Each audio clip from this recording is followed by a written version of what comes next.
অর্নিশা, আমি আপনাকে বিয়ে করতে চাই। ভরা মজলিসে এমন কথা শুনে বিস্ময়ে অভিভূত অঙ্গনা থমকে দাঁড়ালো। উপস্থিত সকলে হা করে গলায় স্থেথোস্কোপ ঝুলানো লোকটাকে দেখছে। গ্রামের হাসপাতালে ভালো ডাক্তার নেই বললেই চলে, থাকলেও তারা টাকার পেছনে ছুটে গরিব এই অসহায় মানুষগুলোকে প্রতিনিয়ত তুচ্ছ তাচ্ছিল্য আর অবহেলা করে যাচ্ছে। শহর থেকে ডাক্তার এসেছে বিনামূল্যে গ্রামের অসহায় মানুষগুলোকে সেবা প্রদান করতে। ডাক্তারদের ক্যাম্প বসেছে উত্তর পাড়ার মোড়ল বাড়িতে। তারা মোড়ল বাড়িতেই থাকছে। আশেপাশে গুঞ্জন শুরু হয়ে গিয়েছে। একটা প্রাপ্তবয়স্ক ছেলেটা সরাসরি একটা মেয়েকে বিয়ের প্রস্তাব দিচ্ছে। এটা তো যে সে কথা না, তারা যেন ফ্রিতে নাটক সিনেমা দেখছে। তার উপর এটা গ্রাম, এভাবে বিয়ের প্রস্তাব দেওয়াটা অবশ্যই অনুচিত। সেক্ষেত্রে সহকারী ডাক্তার ওরফে আবির এবার ছেলেটার দিকে তাকিয়ে বলল, রঙ্গন, এসব কি বলছিস? সবাই দেখছে। রঙ্গন ভাবুক দৃষ্টিতে তাকালো আবিরের দিকে। এক দেখায় কি করে এতটা পছন্দ হয়ে যেতে পারে? ওহো, প্রথম দেখা নয় তো, তাদের আগেও দেখা হয়েছে। সে এক সুন্দর মুহূর্ত। প্রেমে পড়ার অনুভূতি নিয়ে দ্বিধাদ্বন্দ্বে ভুগছিল রঙ্গন। এটা প্রেম নাকি অনুরাগ তার জানা নেই। মেয়েটাকে দেখা মাত্রই হৃদয়ে প্রণয়ের পুষ্প সপুষ্পিত হয়েছে। উতলা মন ভেসে বেড়াচ্ছে প্রেম তরঙ্গে। মেয়েটা কি সমমোহিনী করতে জানে নাকি? এক অদ্ভুত মায়ে জড়িয়ে যাচ্ছে রঙ্গন। এভাবে হুট করে বিয়ের প্রস্তাব দেওয়াটা নিহাতি বোকামি। এই ভুলটা তার কল্পনাতীত ছিল। তবে সে তো কথাটা একান্ত নিচু স্বরে অর্ণিশাকে বলেছিল। সবাই শুনে ফেলেছে, এতে তারও দোষ নেই। কথাটা পাঁচকান হতে খুব বেশি সময় লাগবে না। আবির ব্যাপারটাকে সামাল দিতে সকলের উদ্দেশ্যে বলল, আপনারা এখন যান, কাল আবার এখানে চেক আপ করা হবে। আবিরের কথা অনুযায়ী ভিড় কমাতে শুরু করলো। অর্নিশা তখনও তার মায়ের সাথে এইখানেই দাঁড়িয়ে আছে। ছুটে বাড়ির ভেতর চলে যেতে চেয়েছিল, কিন্তু মা যেতে দেয়নি। তিনিও ব্যাপারটা খুঁটিয়ে খুঁটিয়ে দেখতে চাইছেন। আবির চেয়ার ছেড়ে উঠে গিয়ে দাঁড়ালো রঙ্গনের পাশে। কানের কাছে ধীর কণ্ঠে শুধালো, একটু আগে যে কথাটা বললি, সেটা কি সজ্ঞানে বলেছিস? হ্যাঁ, ওনাকে আমি পছন্দ করি, বিয়ে করতে চাই। কিন্তু আমি আপনাকে পছন্দ করি না, আর না বিয়ে করব। রঙ্গন এক দৃষ্টিতে তাকালো অর্নিশার মুখ পানে। মেয়েটা যে তাকে এত সহজে মেনে নেবে না, তার সম্পর্কে কিছুটা হলেও সে অবগত। এদিকে মেয়ের কথায় থমথমে মুখে তাকালেন অঞ্জু বেগম। উত্তরটা হয়তো ওনার পছন্দ হয়নি। এতক্ষণ তো হাতে চাঁদ পাওয়ার মতন খুশি ছিলেন। চোখ মুখ খুশিতে চিকচিক করছিল ওনার। ভালো ছেলে কেউই হাতছাড়া করতে চাইবে না, তার উপর ডাক্তার ছেলে। তিনি গদগদ সুরে মেয়েকে ফিসফিসিয়ে জিজ্ঞেস করলেন, কেন করবি না? ছেলে দেখতে শুনতে ভালো, উপরন্তু ছেলে ডাক্তার। তাই বলছি, এ নিয়ে সমস্যা বাঁধাস না। এ নিয়ে পরে কথা হবে। অর্ণিশা তার মাকে আরো কিছু বলতে নেবে, কিন্তু মেয়েকে মুখ ফুটে বলার পূর্বেই থামিয়ে দিলেন অঞ্জু বেগম। তিনি আবারও বললেন, চুপ একদম। মায়ের ওপর চাপার রাগ অনুভূত হলো। দ্রুত পা ফেলে বাড়ির ভেতরে ঢুকে গেল অর্ণিশা। অঞ্জু বেগম মেকি হেসে রঙ্গনকে বললেন, তুমি কিছু মনে করো না বাবা। সমস্যা নেই আন্টি। তোমরা গিয়ে বিশ্রাম নাও, আমি অনলকে দিয়ে নাস্তা পাঠাচ্ছি। অঞ্জু বেগম হাতে থাকা ব্যাগগুলো নিয়ে বাড়ির ভেতর চলে গেলেন। আবির প্রয়োজনীয় জিনিসগুলো ব্যাগে ভরে নিল। মকবুলকে ডেকে টেবিলগুলো গুছিয়ে রাখতে বলল। আবির আর রঙ্গন পেছন পেছন মিজানো অতিথিশালায় ছুটল। বিকেলের হিমেল হাওয়া মনকে মোহিত করে তুলছে। সেই মৃদুমন্দ সমীরণে একটা দুইটা গাছের পাতা ঝরঝর করে পড়ছে। তবে কি পাতা ঝরার মরশুম এসেছে? পড়ার টেবিলে বসে সমানে কলম কামড়াচ্ছে অনল। পড়ায় তার মনোযোগ নেই, থাকবে কি করে? মাঠে যে সহপাঠীরা খেলছে, তার কি মন ঘরে বসবে? কিভাবে ফাঁকি দিয়ে মাঠে যাওয়া যায় সেই ফন্দি আঁটছে। কিন্তু সে জানে তার কোনো বুদ্ধি এখন কোনো কাজে দেবে না, কারণ সামনে থাকা মানুষটা তো সর্বজ্ঞানী। তাই তো সেই পলকেই ধরা পড়ে যায়। রঙ্গনদের বিকেলের নাস্তা দিয়েই অঞ্জু বেগম এখানে এসে বসেছেন। ছেলে এবার রেজাল্ট খারাপ করেছে, তাই তো পড়ার সময় চোখে চোখে রাখছেন। জানালার গ্রিলে পা রেখে বিছানায় শুয়ে আছে অর্নিশা। শুধু শুয়ে আছে বললে ভুল হবে, সে উপন্যাস পড়ছে। অবসর সময় তার এইভাবেই কাটে। বই পড়ার ফাঁকে একটু চা হলে মন্দ হয় না। ইচ্ছেও করছে ভীষণ। পশ্চিম আকাশে অরক্তিম রক্তবর্ণ ধারণ করেছে। সন্ধ্যার প্রহর নামতে খুব বেশি সময় নেই। পাখিরা তাদের নিড়ে ফিরে যাবার তোড়জোড় শুরু করেছে। অর্নি। মায়ের কণ্ঠস্বর শোনা যাচ্ছে। এ অবেলায় কেন ডাকছে কে জানে। বইটা বন্ধ করে বিছানার ওপর রেখে দিল অর্নিশা। ছুটে গেল রান্নাঘরের দিকে। অঞ্জু বেগম ট্রেটে করে চা সাজাচ্ছেন। পাশে দাঁড়িয়ে অর্নিশা বলল, ডাকছিলে আম্মা? চাটা দিয়ে আয়। অর্নিশা বোকাশোকা চাহনিতে তাকিয়ে তার মাকে জিজ্ঞেস করল, কাকে? রঙ্গনকে দিয়ে আসবি। আমি ওনাদের ঘরে যেতে পারবো না আম্মা। তোকে অতিথিশালা যেতে কে বলল? তাহলে? ও এসেছে। উনি কখন এলেন? এসেছে কিছুক্ষণ হবে হয়তো। ছেলেটার নাকি মাথা ব্যথা করছে। তোমাদের আদিক্ষেতা গেল না। আমি যেতে পারবো না, তুমি গিয়ে দিয়ে এসো, নয়তো অনলকে বলো দিয়ে আসতে। বেশি কথা আমার পছন্দ নয়, তুই গিয়ে দিয়ে আয়। ছেলেটা হয়তো তোর আব্বার সঙ্গে বসার ঘরে বসেছে। মায়ের প্রতি বিরক্ত হলো অর্নিশা। চায়ের টেনে নিয়ে চলল বসার ঘরের দিকে। তার বাবা হাসিম মোড়লের সামনাসামনি সোফায় বসেছে রঙ্গন। সে একা আসেনি, তার সঙ্গী দুজনে এসেছে। অজানা শঙ্কায় অর্নিশার বুক ধড়ফড় করতে শুরু করলো। অর্নিশা কম্পিত হাতে চায়ের ট্রেটা টি টেবিলের ওপর রাখল। মেয়েকে দেখে ক্ষীণ হাসলেন হাসিম মোড়ল। অর্নিশা চায়ের কাপ একে একে সবার হাতেই তুলে দিল। অর্নিশা আর চোখে একটাবার রঙ্গনকে দেখল। দুজনের দৃষ্টি বিনিময় হতেই হকচকিয়ে গেল সে। লোকটা এভাবে তার দিকে কেন তাকায়? তার যে অস্বস্তি হয় এটা কি বোঝে না? গভীর আধারিয়া কাটিয়ে প্রত্যুষে দীপ্তি ছড়াচ্ছে চারদিকে। কুয়াশা মিলিয়ে যাচ্ছে রোদ্দুরে। অঞ্জি বেগম ঘরে এসে দেখলেন ওনার আদরের মেয়ে পড়ে পড়ে ঘুমাচ্ছে। মেয়েকে কয়েকবার ডেকেও সারা শব্দ না পেয়ে তিনি জানালা আর ফ্যান চালু করে দিলেন। খটখট শব্দ তুলে ভনভন করে ঘুরতে শুরু করলো অবদ্ধ ফ্যানটা। নিমেষেই উষ্ণ ঘরটা শীতল থেকেও শীতল হয়ে উঠল। ঘুম অনেকটাই হালকা হয়ে এলো অর্নিশার। লেপটা আরো ভালো করে গায়ে জড়িয়ে নিল সে। অঞ্জি বেগম বিরক্ত হয়ে বললেন, অর্নি, তুই উঠবি নাকি আমি তোর আব্বাকে ডাকবো? বাবার কথা শুনতে পেয়েই লাফ দিয়ে উঠল অর্নিশা। আধবোঝা চোখ পিটপিট করল খানিকটা। মেয়ের ঘুম ভাঙাতে পেরে অঞ্জু বেগম চলে গেলেন। টিফিন বক্সেও খাবার দিতে হবে। অনল সকালেই উঠে পড়েছে, তার স্কুল আরও সকালে। অর্নিশা তাড়াহুড়া করে তৈরি হয়ে নিল। দেরি হয়ে গেলে নির্ঘাত মায়ের কাছে আবারও বকা শুনতে হবে। টেবিলের ওপর থেকে রুটিন অনুযায়ী বই ব্যাগে গুছিয়ে নিল সে। ঘর থেকে বেরিয়ে সদর দরজার কাছে গেল জুতো পরতে। জুতো পরার ফাঁকে চেঁচিয়ে বলল, আম্মা আমার দেরি হচ্ছে, তুমি কি টিফিন দেবে? অঞ্জু বেগম রান্নাঘর থেকেই জবাব দিলেন। এক পা বেরোবি না, আমি আসছি। অর্নিশা বসার ঘরে বসে অপেক্ষা করতে লাগলো। বারবার হাত ঘড়ির দিকে তাকাচ্ছে। আজ ঘুম থেকে উঠতে দেরি হয়ে গিয়েছে অনেকটা। অঞ্জু বেগম যেদিন না জাগাবে সেই দিনে ঘুম থেকে উঠতে দেরি হবে। আজও ঠিক তাই হলো। অঞ্জু বেগম টিফিন বক্স হাতে নিয়ে বেরিয়ে এলেন। মেয়ের হাতে টিফিন বক্স ধরিয়ে দিয়ে বললেন, খাবার ঘুরিয়ে নিয়ে এলে তোর একদিন কি আমার একদিন। রেড অ্যালার্ট পেয়ে গেছি আম্মা। হেসে উঠলেন অঞ্জু বেগম। মেয়ের মাথায় হাত বুলিয়ে দিলেন। অর্নিশা তার মায়ের কাছ থেকে বিদায় নিয়ে বেরিয়ে পড়ল। অবশ্য বেরোনোর পথে একজনের সঙ্গে দেখা হয়েছিল। খুব একটা পাত্তা দেয়নি অর্নিশা। সময় নষ্ট করার কোনো মানেই হয় না। ইতিমধ্যে সূর্যের উত্তাপ বাড়ছে। শীতশীত আবহে রোদের তপ্ততা খুব বেশি নয়। চুলে লম্বা দুইটা বেনুনি গাঁথা, গায়ে সাদা জামা আর ওপরে সাদা অ্যাপ্রন, কাঁধে ব্যাগ ঝুলানো। গ্রামের মেঠো পথে এক চিনতে হাঁটছে অর্নিশা। এরই মাঝে একজন পেছন থেকে বলে উঠলেন, কি গো মাইয়া, তোমার নাকি বিয়া ঠিক হয়েছে বড় ডাক্তারের লগে? প্রতিবেশী মহিলার কথায় কি উত্তর দেবে ভেবে পেল না অর্নিশা। এরা তিল থেকে তাল বানিয়ে দিচ্ছে বিষয়টাকে। না জানি আর কি কি শুনতে হয়। কিছু বলার জন্য উদ্যত হতে গিয়েও থেমে গেল সে। কোনো উত্তর না দিয়ে চলে গেল। আচ্ছা, কলেজে গিয়েও কেউ এমন কোনো উদ্ভট কথা শুনতে হবে? হাসিম মোড়ল হচ্ছেন গ্রামের চেয়ারম্যান। সেক্ষেত্রে সকলে তো তাকে এক নামেরই চেনার কথা। ইতিমধ্যে হয়তো পুরো গ্রামে রটে গেছে। কথা আছে না, যা রটে তা আংশিক হলেও ঘটে। ঘটছেই তো। ভরা মজলিসে একটা লোক তাকে বিয়ের প্রস্তাব দিয়েছে। অর্নিশা হাঁটতে হাঁটতে অনেক পথ চলে এসেছে। বিস্তীর্ণ ফসলের ক্ষেতে আঁকাবাঁকা আল পেরিয়ে পিচঢালা রাস্তায় এসে পৌঁছেছে সে। এবার যেন হাঁপ ছেড়ে বাঁচল।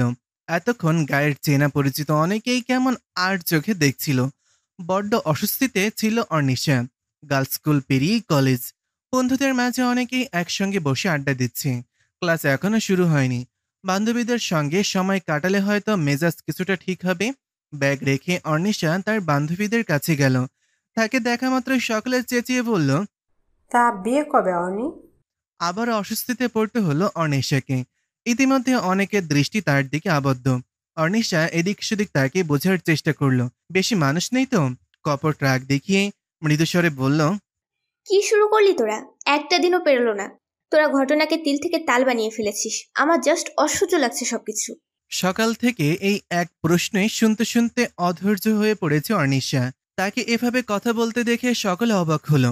বাকিরা সবাই চুপ করে থেকে গেলেও একজন রাগে ফেটে যাচ্ছিল। বাকিদের মাঝে এসে বসে থাকা সেই মেয়েটা সামনে উঠে দাঁড়ালো। অর্ণিশা নিজের ভাবনায় এতটাই মশগুল যে সবকিছুই দিশাহীন লাগছে। মেয়েটা কাছে এসে বলল, ঘটনা তো ঘইটাই গেছে, আমগো তেজ দেখাইয়া কি হইব? মাইশার কথায় তাল দিয়ে রুমি বলল, আমগো মুখ চুপ করাইতে পারলেও গ্রামের সকলের মুখ চুপ করাবি কেমনে?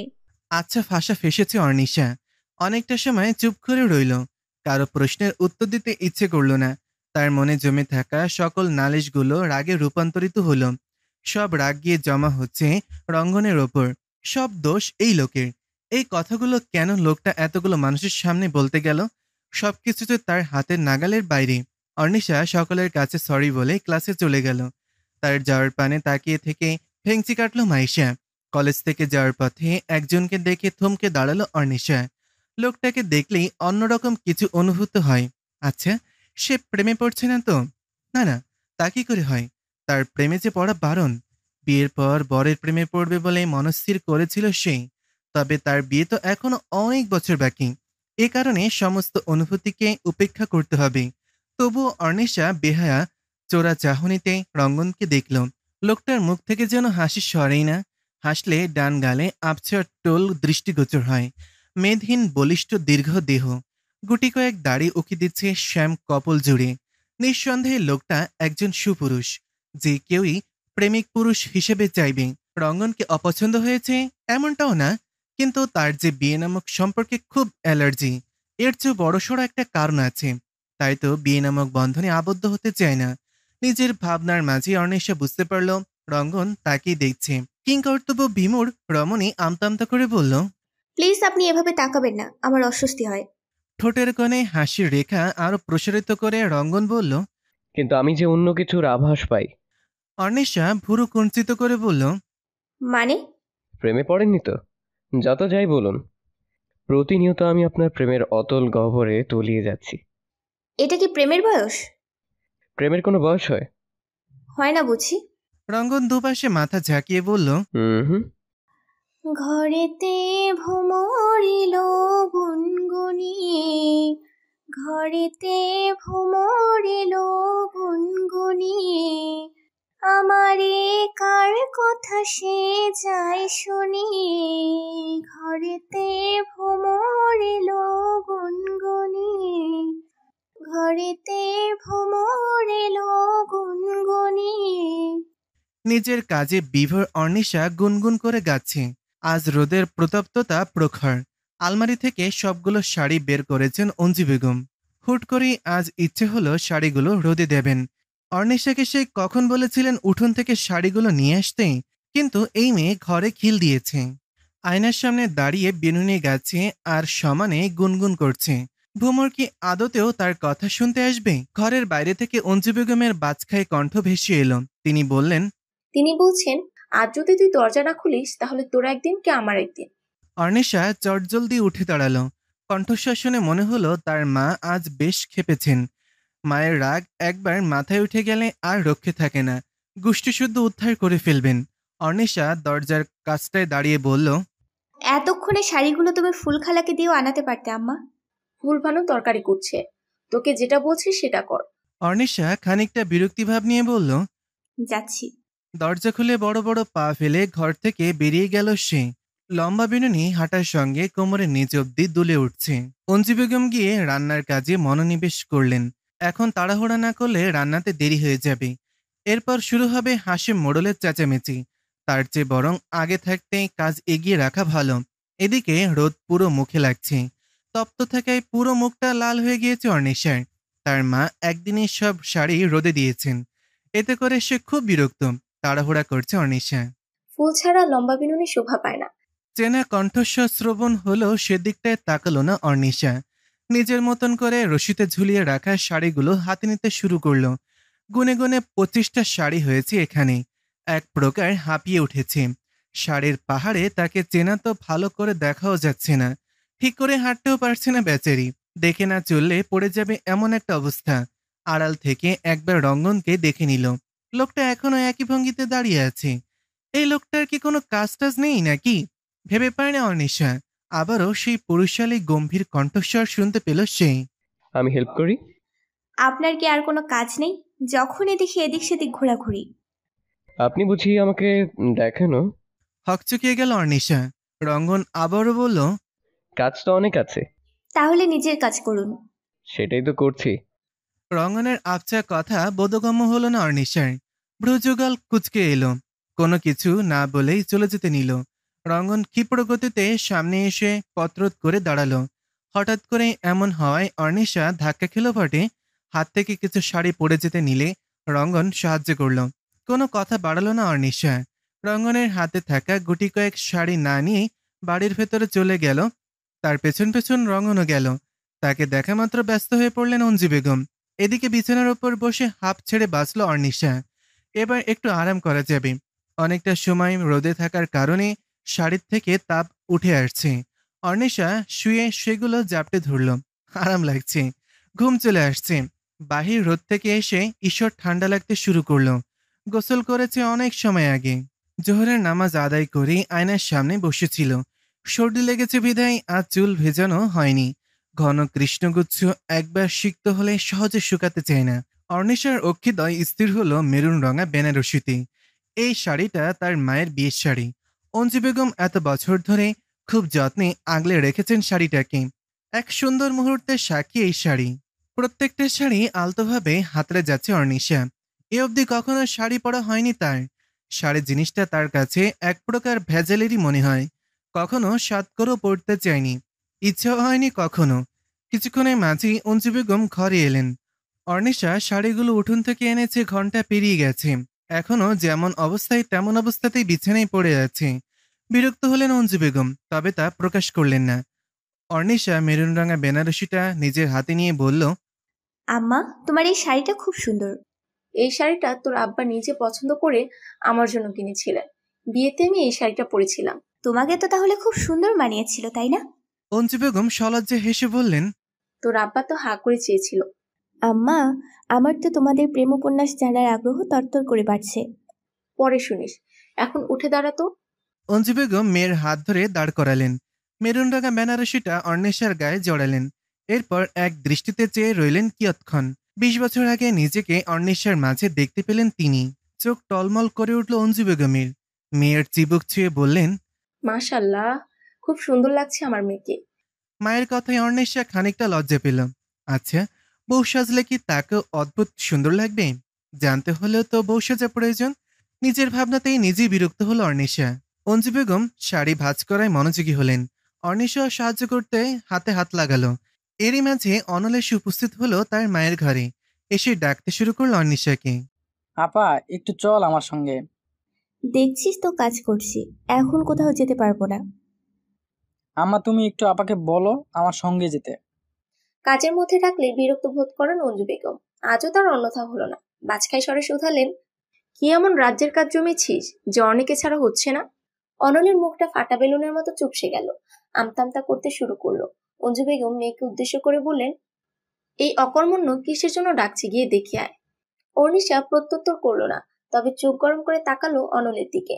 ছেলেটা ফ্যালফ্যাল করে ওদের দিকেই তাকিয়ে। আবার মেকি হাসছে বইকি। বড় বড় পা ফেলে ঘর থেকে বের হলো অর্নিশা। তার পিছু পিছু অনলও ছুটলো।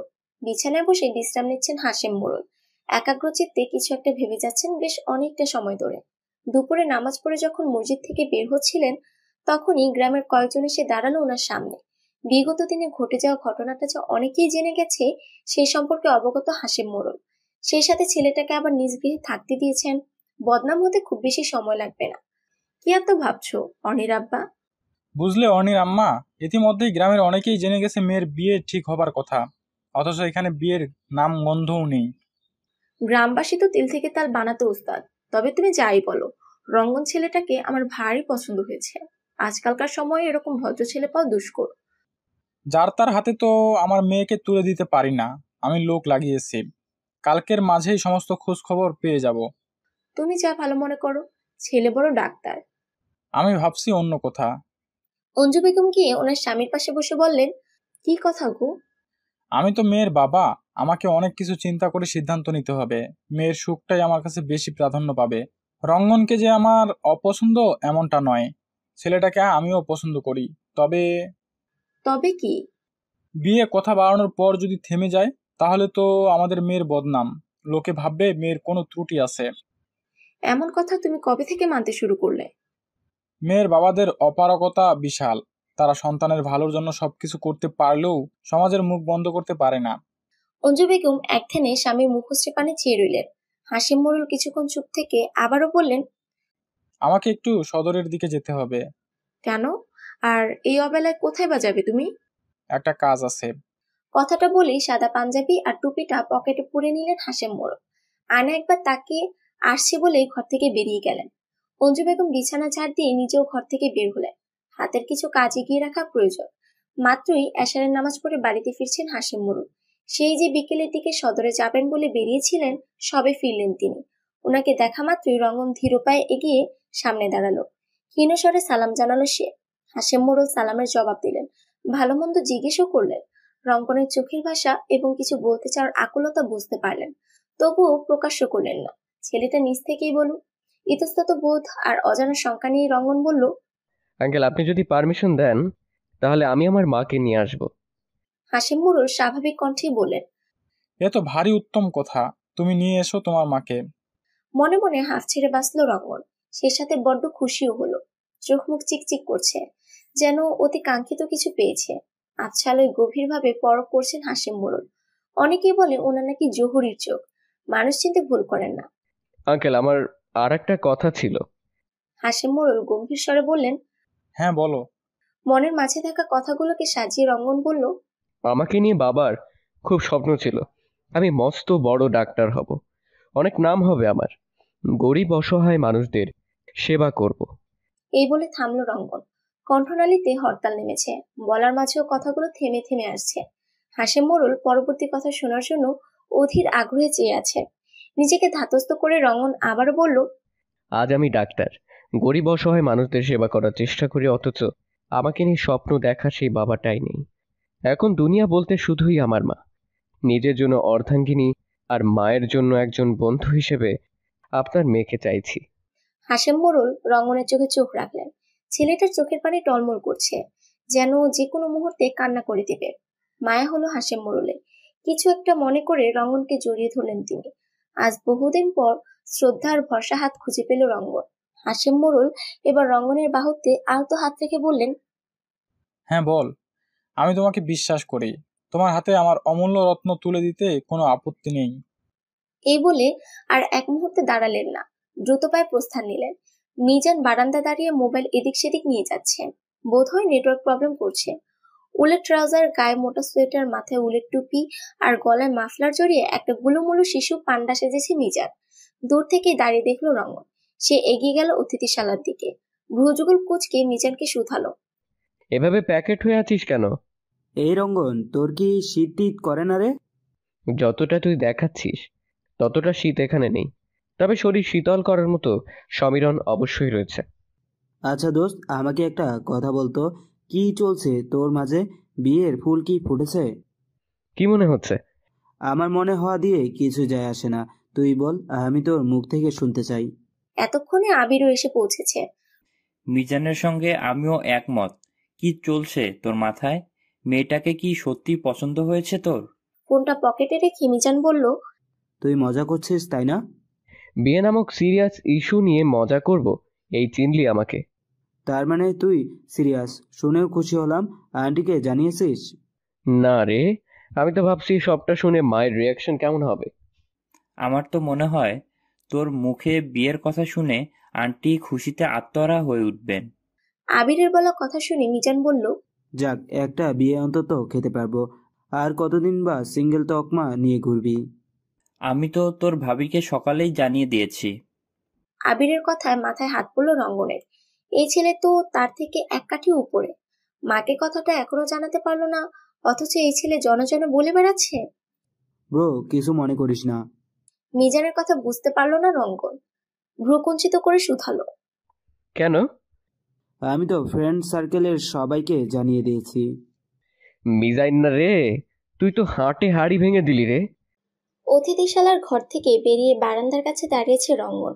এই শীতের মাঝেও ঝিরিঝিরি বৃষ্টি রুমঝুম ধ্বনি তুলছে। সকাল থেকেই ঝিরিঝিরি বৃষ্টি, শীত শীত আবহে অপ্রত্যাশিত মেঘ শীত যেন তরতর করে বাড়িয়ে তুলছে। মাত্রই ভরপেট খেয়েছেন রঙ্গন। খাওয়ার পর একটু আধটু ঘুম পাচ্ছে বইকি, তবে এখন ঘুমানো যাবে না। রঙ্গন খেয়াল করলো ছাতা হাতে নিয়ে অনিশা বাড়ি ফিরছে।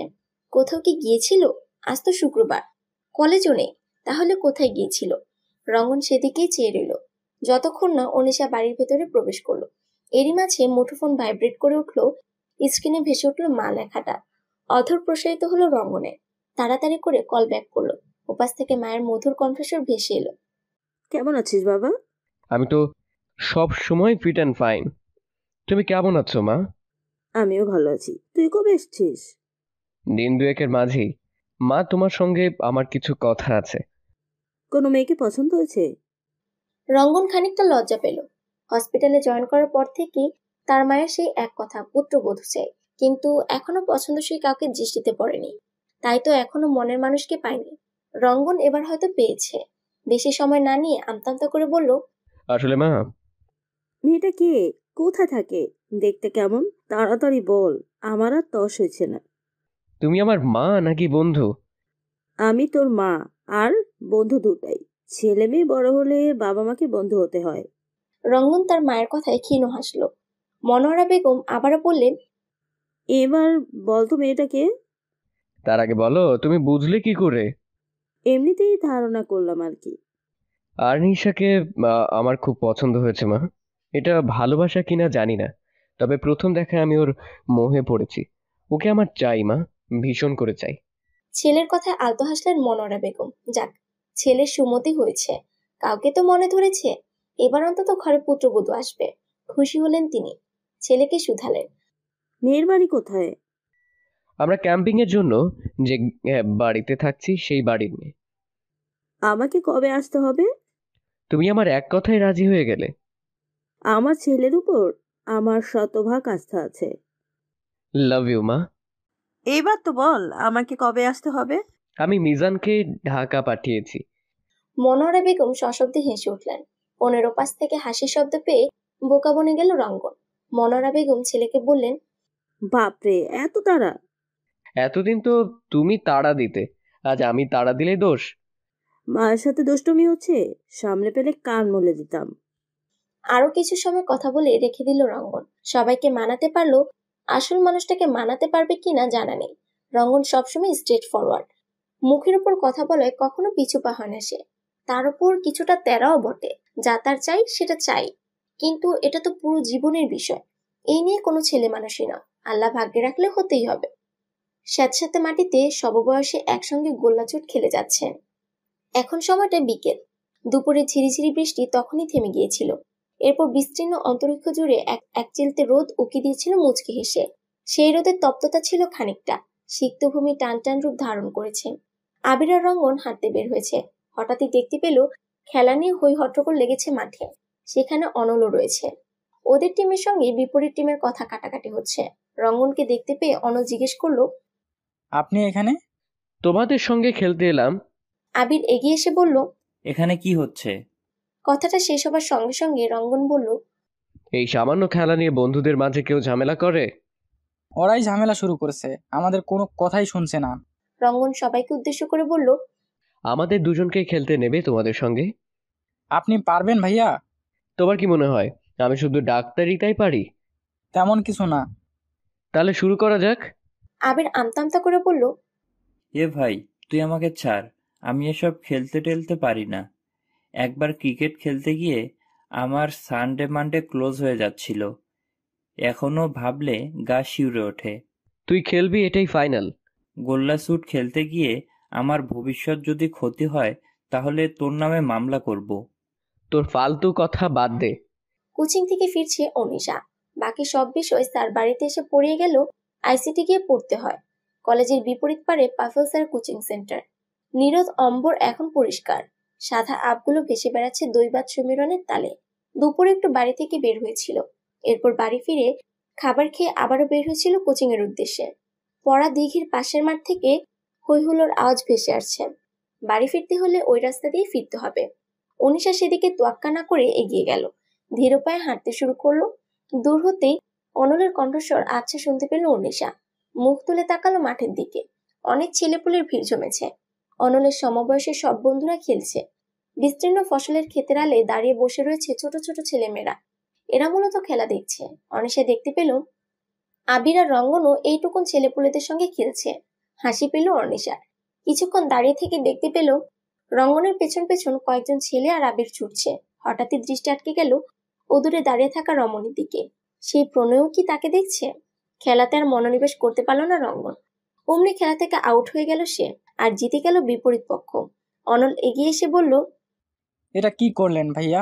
আপনার জন্য তো আমরা হেরে গেলাম। এই রঙ্গন, তুই এটা কি করলি? ওদিকে কি দেখছিস তুই? ভাবনার গোড় কাটলো রঙ্গনের। এলোমেলো কণ্ঠস্বরে বলল, এই না না, কিছু দেখছি না তো। আবির তারপরও এদিক সেদিক তাকিয়ে দেখতে লাগলো। আশানুরূপ কাউকে দেখতে পেল না সে। রঙ্গনের সঙ্গে দৃষ্টি বিনিময় হওয়ার সাথে সাথেই সেখান থেকে চলে গিয়েছিল অনিশা। অনল আর রঙ্গনও সেদিকটা তাকালো, তারাও কাউকে দেখতে পেল না। মেদিনীর বুকে সাজক প্রহর নামছে একটু একটু করে।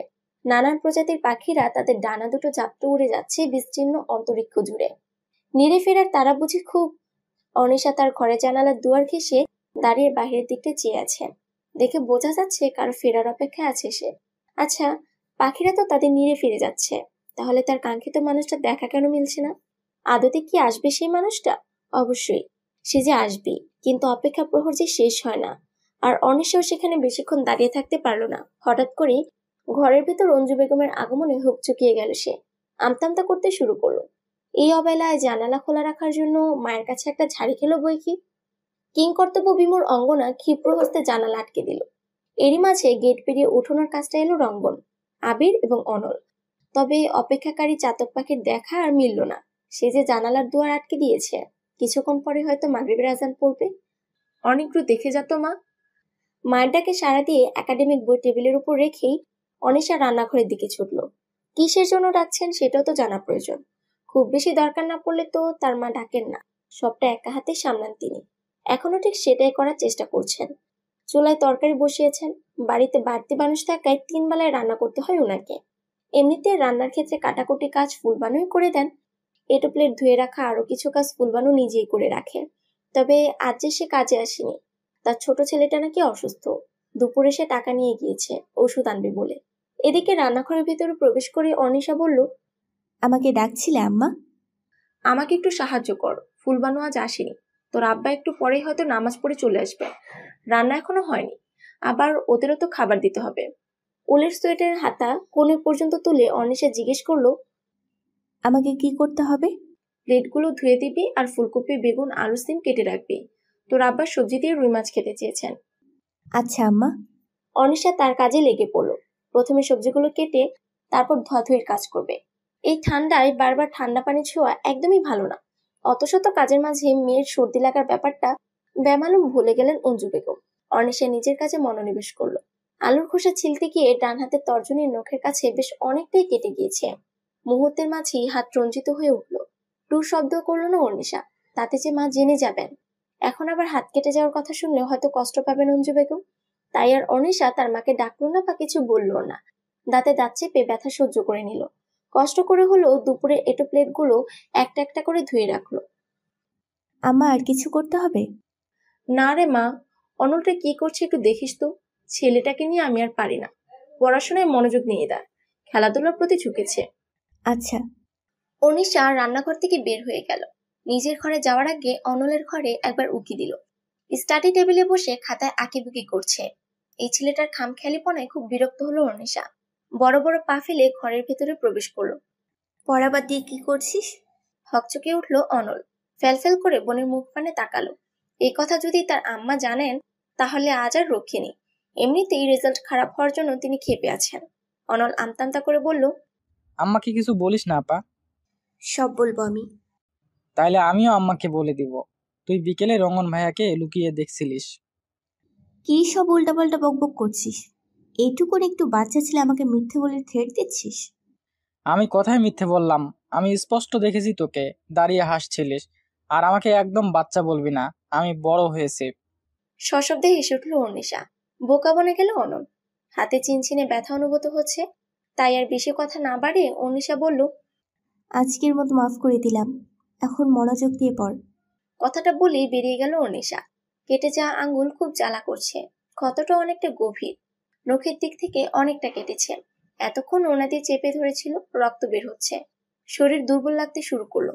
এমনিতেই রক্ত দেখতে পারে না অর্নিশা, গা ঝিমঝিম করতে থাকে। রক্তে ফোবিয়া আছে তার। দরজার কাছটা এসে কম্পিত কণ্ঠে অনলকে ডাকলো। অর্নিশার গলার আওয়াজ অস্বাভাবিক লাগায় ছুটে এলো অনল। এসে দেখলো দরজার কাছে পড়ে আছে অর্নিশা। জোরে চেঁচিয়ে অঞ্জু বেগমকে ডাকলো। আম্মা তাড়াতাড়ি আপার ঘরে এসো। অনল ক্রমাগত ডেকে যাচ্ছে অর্নিশাকে, কিন্তু চোখ খুলছে না। মনে হয় অচৈতন্য হয়ে পড়েছে, হাতটা রক্তে লাল হয়ে পড়েছে। অনলের গলার আওয়াজ পেয়েই অঞ্জু বেগম ছুটে এলেন। মেয়েকে এইভাবে মেঝেতে পড়ে থাকতে দেখে ঘাবড়ে গেলেন তিনি। হাশেম মোড়ল এখনো বাড়ি ফিরেননি। এই মুহূর্তে কি করা উচিত ভেবে পাচ্ছেন না অঞ্জু বেগম। দিকবিদক্ষ শূন্য হয়ে পড়লেন মুহূর্তে। অনলের দিকে তাকিয়ে এলোমেলো স্বরে বললেন, অতিথিশালায় গিয়ে রঙ্গনার নয়তো আবিরকে ডেকে নিয়ে আয়। আচ্ছা আম্মা। দৌড়ে বেরিয়ে পড়লো অনল। মিনিট 2 পরে আবারও চলে এলো। এরই মাঝে রঙ্গনও চলে এসেছে। এসে তাড়াহুড়ো করে পাজাকোলা তুলে বিছানায় শুয়ে দিল। সন্তর্পণে হাতে রক্ত পরিষ্কার করলো, এরপর ব্যান্ডেজও করে দিল। এই তো সবেই জ্ঞান ফিরেছে অর্নিশার। চোখ পিটপিট করে যখন তাকালো, দেখতে পেল সবাই তার দিকে ড্যাব ড্যাব করে তাকিয়ে আছে। রঙ্গন আর আবিরও এখানেই রয়েছে। মুহূর্তেই ঘাবড়ে গেল অর্নিশা। তার অবস্থা বুঝতে পেরে রঙ্গন বলল, প্লিজ আপনি ঘাবড়ে যাবেন না, আপনার পালস একবার চেক করি আমরা চলে যাব। রঙ্গন এসে অর্নিশার সামনে বসলো। পালস চেক করে বুঝতে পারলো মেয়েটার শরীর খানিকটা দুর্বল, মুখটা কেমন ফ্যাকাশে হয়েছে, হাতের আঙ্গুলে ব্যান্ডেজ লাগানো। রঙ্গন অতি যত্নে সন্তর্পণে ব্যান্ডেজ করছিল। অঞ্জু বেগমের ধৈর্য কুলোচ্ছে না। এই মেয়ের মাঝে ওনার প্রাণ ভোমরা। অনেক সাধের মেয়ে ওনার, কিছু হয়ে গেলে না জানি কি হতো ওনাদের। ভাবতে অন্তরাত্মা কেঁপে উঠছে ওনার। অর্নিশা এবার শান্ত মোলায়েম স্বরে বলল, আলুর খোসা ছাড়াতে গিয়ে কেটে গিয়েছিল, রক্তরঞ্জিত হাত দেখে মাথা কেমন ঝিমঝিম করছিল। সে কি রে, তোর হাত কাটলো আর তুই আমাকে কিছুই জানাসনি? তখন আমাকে কেন জানাসনি? এই হাত নিয়ে এতগুলো এটো প্লেটগুলো ধুয়েছিস, কিছু বুঝতে দিস না আমাকে? পড়ে গিয়ে যদি মাথায় ব্যথা পেতিস, তোর যদি কিছু হয়ে যেত? তেমন ভয়ের কিছু নেই আন্টি, হয়তো না রক্তে ফোবিয়া আছে, তাই রক্ত দেখে ভয় পেয়ে জ্ঞান হারিয়েছিলেন। একটু দুর্বল উনি, ওনার জন্য 1 গ্লাস গরম দুধ আর একটা ডিম সেদ্ধ করে নেবেন, আসছি আমরা। কথাটা বলে ঘরের দরজার কাছটায় গেল রঙ্গন আর আবির। চলতে গিয়ে হঠাৎ থেমে গেল রঙ্গন। পেছন ফিরে একবার অর্নিশাকে দেখলো, এরপর অনলকে নিজের কাছে ডাকলো। অনল কাছে গেলে রঙ্গন অঞ্জু বেগমকে উদ্দেশ্য করে বলল, আন্টি আমি 2টো ওষুধ পাঠিয়ে দিচ্ছি, ওনাকে খাবার খাইয়ে ওষুধ 2টো নেবেন। আচ্ছা বাবা। অনলকে নিয়ে রঙ্গন আর আবির চলে গেল। অঞ্জু বেগম মেয়ের জন্য অল্প কিছু খাবার আর গরম দুধ ডিম নিয়ে এলেন। খাবার খেতে ইচ্ছে না করলেও মায়ের জোড়াজোড়িতে অল্প কিছু খেয়ে নিল অর্নিশা। রাতটা কোনো রকমে কেটে গেল। সকালে ঘুম থেকে উঠতে এক প্রকার দেরি হয়ে গিয়েছে অর্নিশার, সেই জন্য ফজরের নামাজটা কাজা হয়ে গিয়েছে। উঠে হাত মুখ ধুয়ে খাবার খেয়ে নিয়েছে সে। খিদে পেয়েছিল খানিকটা, খাবারটা অঞ্জু বেগমই খাইয়ে দিয়েছেন। অর্নিশা কলেজে যাওয়ার জন্য তৈরি হয়ে বসেছে বিছানায়। এখন শুধু চুল বাঁধাটা বাকি। অর্নিশা তার আম্মাকে ডাকতে শুরু করলো। অঞ্জু বেগম মেয়ের ঘরে এসে দেখলেন মেয়ে ওনার কলেজে যাওয়ার জন্য তৈরি হয়ে অপেক্ষা করছে। এই দুর্বল শরীরে কোথাও যেতে দেবেন না বলে মনস্থির করেছেন তিনি, কিন্তু মেয়ে যে ওনার নাছোড় বান্দা, জোর করে বলেছে সে আজ কলেজে যাবে মানে যাবেই। কি আর করার, অঞ্জু বেগম রাজি না হয়ে পারলেন না। কলেজ ড্রেসের উপরে ডেনিম জড়িয়ে কাঁধে ব্যাগ ঝুলালো অর্নিশা। অঞ্জু বেগম মেয়ের জন্য টিফিন বক্স নিয়ে এলেন। আস্তে করে ব্যাগে ভরে দিলেন টিফিন বক্স। বারবার বললেন সময় মতো খাবারটা খেয়ে নিতে। অর্নিশা সায় জানিয়ে মায়ের কাছ থেকে বিদায় নিল। সোনালি রোদ উকি দিচ্ছে, তবুও শীত অনুভূত হচ্ছে। রোদের উষ্ণতা একেবারেই মোলায়েম। কলেজ ছুটির পর অর্নিশার পথরোধ করে দাঁড়ালো রঙ্গন। এভাবে পথরোধ করে দাঁড়ানোর মানে খুঁজে পেল না অর্নিশা। চোরা চোখ এদিক সেদিক তাকে বোঝার চেষ্টা করলো আশেপাশে কেউ আছে কিনা। জারটার ইতিমধ্যেই খুব ভালোভাবে রটে গিয়েছে, আর কিছু অবশিষ্ট নেই। এই তো সকালেও শুনতে হয়েছে তোর নাকি শুক্রবারই বিয়ে। আরেকজন তো মুখের ওপর বলে দিল তোর আকত কেমন ছিল। সহপাঠীরা বলছে তোদের প্রেম কেমন চলছে। তখন কিছু বলতে নিয়েও থেমে যেতে হয় অর্নিশাকে। পাছেই না কারো কটু কথা শুনতে হয়। এভাবে হুটহাট পথরোধ করে দাঁড়াবেন না। আমরা কি কোথাও বসে কথা বলতে পারি? এমনিতেই লোকে আপনাকে আর আমাকে ঠিক চোখে দেখছে না। এখন যদি আমাদের দুজনকে কোথাও একসঙ্গে দেখে তাহলে অন্য কিছু ভাবতে পারি। অন্যের ভাবনায় আপনি এত প্রভাবিত হন? হকচকে গেল অনিশা। কি বলতে চাইছে লোকটা? এই রাস্তা এখন জনমানব শূন্য, তাই বলে এই নয় কেউ এই রাস্তা দিয়ে যাবে আসবে না। অনিশা কিছু একটা ভেবে বলল, কোথাও বসে কথা বলি। অফকোর্স। থেমে গিয়ে রঙ্গন আবারও বলল, থ্যাংক ইউ অর্নিশা। অনিশা এক পলক তাকালো রঙ্গনের দিকে। লোকটার ঠোঁটের কোণে প্রসারিত হাসি রাখা দৃশ্যমান। অনি একটু তো হায়া করো। এভাবে নির্বোধের মতো তাকিয়ে থাকলে কি ভাববে? তোর বুদ্ধি কবে হবে? দুটো দৃষ্টি বিনিময় হওয়ার আগেই অনিশা অন্যদিকে তাকালো। নিজের কাছে লজ্জা পেল সে, তবে তা প্রকাশ করলো না। ভাগ্যিস লোকটা কিছু বুঝতে পারেনি।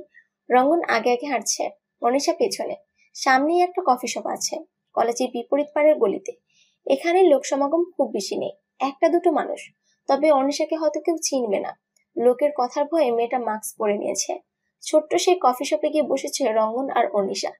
আশেপাশে একটা দুটো মানুষ আছে বই কি, যারা আছে তাদের দেখে কপত কপতই মনে হচ্ছে।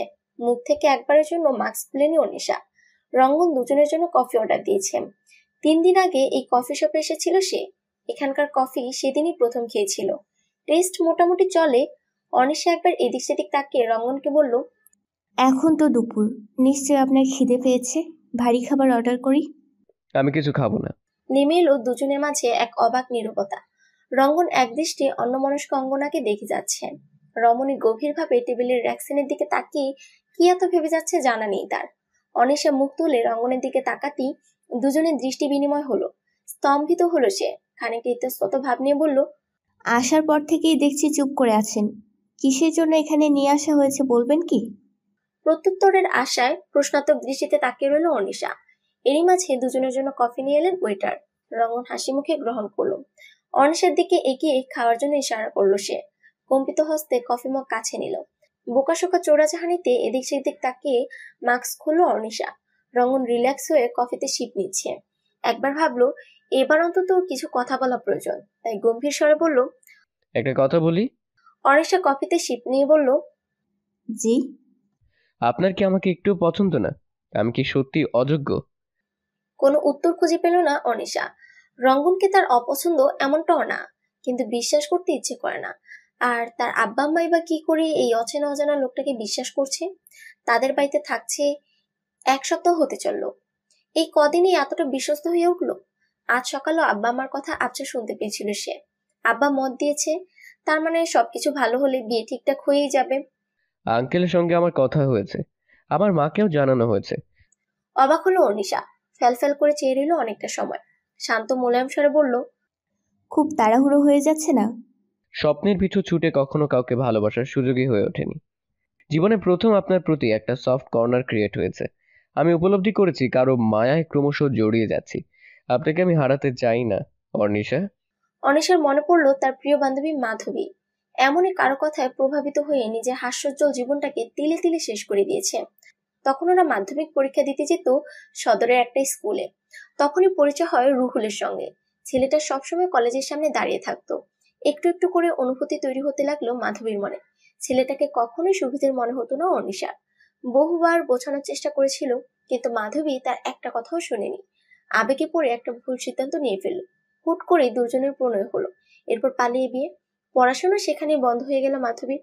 পরিবার থেকে মেনে নেয়নি তাকে। চিরদিনের জন্য ত্যাগ করেছিল রুহুলকেও তার পরিবার থেকে ত্যায্য করা হলো। প্রথম কয়েক মাস খুব ভালোই চলছিল, কিন্তু হঠাৎ করে বদলে যেতে লাগলো রুহুল। অল্পতেই রেগে যেত, ছোট ছোট কারণ দিয়ে ঝগড়া শান্তি হতো, নিত্য নতুন সাংসারিক কলহ লেগেই থাকতো। এমনকি হাতও তুলতো মাধবীর গায়ে। তবুও মেয়েটা ভালোবাসার তাগিদে মুখ বুঝে সবকিছু মানিয়ে নিত। মেয়েটা ধীরে ধীরে অনুভূতিহীন হয়ে যেতে লাগলো। একদিন হঠাৎ খবর এলো মাধবী আত্মহত্যা করেছে। কিন্তু আত্মহত্যা করার মেয়ে তো মাধবী নয়। মেয়েটা এত এত অত্যাচার সহ্য করার পরও কখনো আত্মহত্যার কথা মুখেও আনত না। মাধবীর মৃত্যুর খবর শুনে খুব আফসোস করেছিল তার পরিবার। পুলিশ অনেক তদন্ত করে, কিন্তু টাকার কাছে সত্যটা বিক্রি হয়ে যায়। রুহুল ফিরে গেল তার পরিবারে। প্রিয় বান্ধবীর ঝুলন্ত মরদেহ পুরোপুরি ভেঙে গুড়িয়ে দিয়েছিল অনিশাকে। সেই শোক কাটাতেও অনেকটা সময় লেগেছিল। বিয়ে আর ভালোবাসা সম্পর্কে একটা নেতিবাচক ধারণা তৈরি হয় অনিশার মনে। সেই ধারণা থেকে এখন অব্দি বের হতে পারেনি সে। নিজের ভাবনা থেকে বেরিয়ে অনিশা রঙ্গনের দিকে তাকালো। প্রত্যুত্তরে আশায় লোকটা এখনো তাকে দেখছে। লোকটাকে খুব করে বিশ্বাস করতে ইচ্ছে করছে। অনিশা বুঝতে পারলো সে কারো মায়ে পড়েছে, খুব গভীর ভাবে। রঙ্গন যে অনিশার ব্যাপারে কিছু জানে না এমনটাও না। এই তো 5 দিন আগেই সিটি হসপিটাল থেকে ওদের 3 বন্ধুকে কৃষ্ণপুর গ্রামে পাঠানো হয়েছে। রিপোর্ট গিয়েছিল গ্রামের অনেক গরিব অসহায়রা নাকি চিকিৎসাহীনতায় ভুগছে। এরপর আবির, রঙ্গন আর মিজান এসে উঠেছিল উত্তরপাড়ার মোড়ল বাড়ি, অর্থাৎ হাশেম মোড়লের বাড়িতে। অতিথিশালায় থাকতে দেওয়া হয়েছিল ওদের। অতিথিয়তার অন্ত রাখেননি হাশেম মোড়ল। এমনিতে গ্রামের সবাই ওনাকে এক ডাকে চেনে। এই তো সেদিন সকালে অনিশা যখন মায়ের কাছ থেকে বিদায় নিয়ে কলেজে যাওয়ার উদ্দেশ্যে বের হলো, তখনই হঠাৎ সামনে এসে দাঁড়ালো রঙ্গন, আবির আর মিজান। 3 জনকে একসঙ্গে আটসাট হয়ে দাঁড়িয়ে থাকতে দেখে ঘাবড়ে গিয়েছিল বোকাশোকা মেয়েটা। তারপর মনে সাহস জুগিয়ে জিজ্ঞেস করলো, কাকে চাই? রঙ্গন নিজে থেকে বলেছিল, হাশেম মোড়ল কি বাড়িতে আছেন? আব্বাকে দিয়ে আপনার কি কাজ? আর বলা নেই কনেই বাড়িতে ঢুকে এলেন কেন? তাও আবার বাক্স প্যাটরা গুছিয়ে।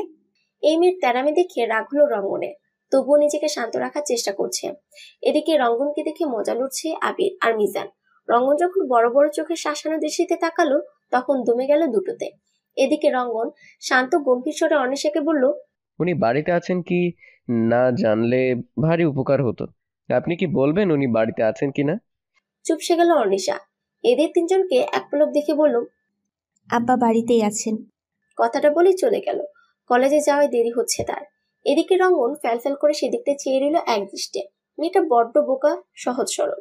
প্রথম দেখাতেই অনিশা নাম মেয়েটাকে তার পছন্দ হয়েছে। রঙ্গন বুঝতে পারলো তার 29 বছর জীবনে একটু একটু করে কারো মায়ে পড়তে যাচ্ছে। পুরো 3 দিন অনিশাকে ফলো করেছে সে, অথচ একথা ঘুণাক্ষরে টের পায়নি মেয়েটা। আড়ালে মাঝে মাঝে দুজনের দৃষ্টি বিনিময় হতো, তবে অনিশা সন্তর্পণে এড়িয়ে যেত। কিছুটা ভালো লাগা আর খানিকটা কৌতূহল বশত কিছু তথ্য জানতে গিয়ে মাধবীর কথা জানতে পারে রঙ্গন। এক্ষেত্রে মাইশা আর রুমির সঙ্গেও তার কথা হয়েছে। যেহেতু ওরা দুজন অনিশার সহপাঠী, নিজের ভাবনা থেকে বেরিয়ে রঙ্গন অনিশাকে জিজ্ঞেস করলো, কিছু বলছেন না যে? আমার কিছু বলার নেই, যে যা পারছে সেটাই করছে। আমার কথার দাম আর কার কাছে আছে? শুধু আপনি রাজি হয়ে যান, আমি প্রমাণ করে দেব সবাই প্রতারণা করে না, কেউ কেউ কথা রাখে। অনিশা কি বলবে ভেবে পায় না। জীবনে এই পর্যায়ে সে সিদ্ধান্তহীনতায় ভুগছে সে। কলেজে পড়া মেয়ের বিয়ে হয়ে যাওয়া অস্বাভাবিক কিছু না। গ্রামে তো মেয়েদের স্কুলের গণ্ডি পেরোনোর আগেই বিয়ে দিয়ে দেওয়া হয়। তবে সময় এখন অনেক এগিয়ে গিয়েছে। রঙ্গন আবারও বলল, জোর করে হয়তো কারো প্রতি অনুভূতি তৈরি করা যায় না, তাই আমি আপনাকে জোর করব না, কিন্তু আপনাকে আমার চাই, ভীষণ করে চাই। আম্মা, আমার বিয়ে নিয়ে তোমরা খুব বেশি তাড়াহুড়ো করে ফেলছো না? বিছানায় চাদর বিছানোর মনোনিবেশ করলেন অঞ্জু বেগম। আজ অনিশাকে দেখতে আসছেন রঙ্গনের মা। সবকিছু ঠিকঠাক থাকলে আজই আংটি পরিয়ে রাখা হবে, অথবা কাবিন হয়ে যাবে। তিনি আজ সকালে কৃষ্ণপুর এসেছেন। মিজান গিয়েছিল ওনাকে নিয়ে আসতে। দুপুরের খাবার নিয়ে সখ্য করতে গিয়েছিলেন অঞ্জু বেগম। সঙ্গে করে নিয়ে গিয়েছিলেন ফুলবানুকে। অনিশাকে আজ কলেজ যেতে দেননি তিনি। আজ একটা বিশেষ দিন। মেয়ে যদি বাড়ি না থাকে বিষয়টা খারাপ দেখায়। বালিশের কভার বিছানার উপর রেখেই অঞ্জু বেগম বললেন, আমাকে একটা কথা বল, রঙ্গন কি ছেলে হিসেবে খারাপ? অকপটে অনিশা দুপাশে মাথা ঝাঁকিয়ে বলল, তাহলে এমন করছিস কেন? মেয়ে হয়েছিস, একদিন তো বিয়ে দিতেই হবে। আগে আর পরে কি? আল্লাহ যখন যার ভাগ্যে যেটা লিখে রেখেছেন সেটাই হবে। বাবা মায়ের সিদ্ধান্তের উপর কি তোর ভরসা নেই? অনিশা তার মায়ের মায়াবী মুখশ্রী পানে চেয়ে জবাব দিল, আছে। তাহলে রাজি হয়ে যা। কোনো কথার জবাব দিতে পারল না অনিশা। বড় বড় পা ফেলে ঘর থেকে বের হয়ে গেল। নিজের ঘরে গিয়ে সন্তর্পণে দরজা আটকে দিল। অনিশার এহেন কাজে কোনো প্রভাব পড়ল না অঞ্জু বেগমের ওপর। তিনি নিজের মতো কাজে ব্যস্ত হয়ে পড়লেন।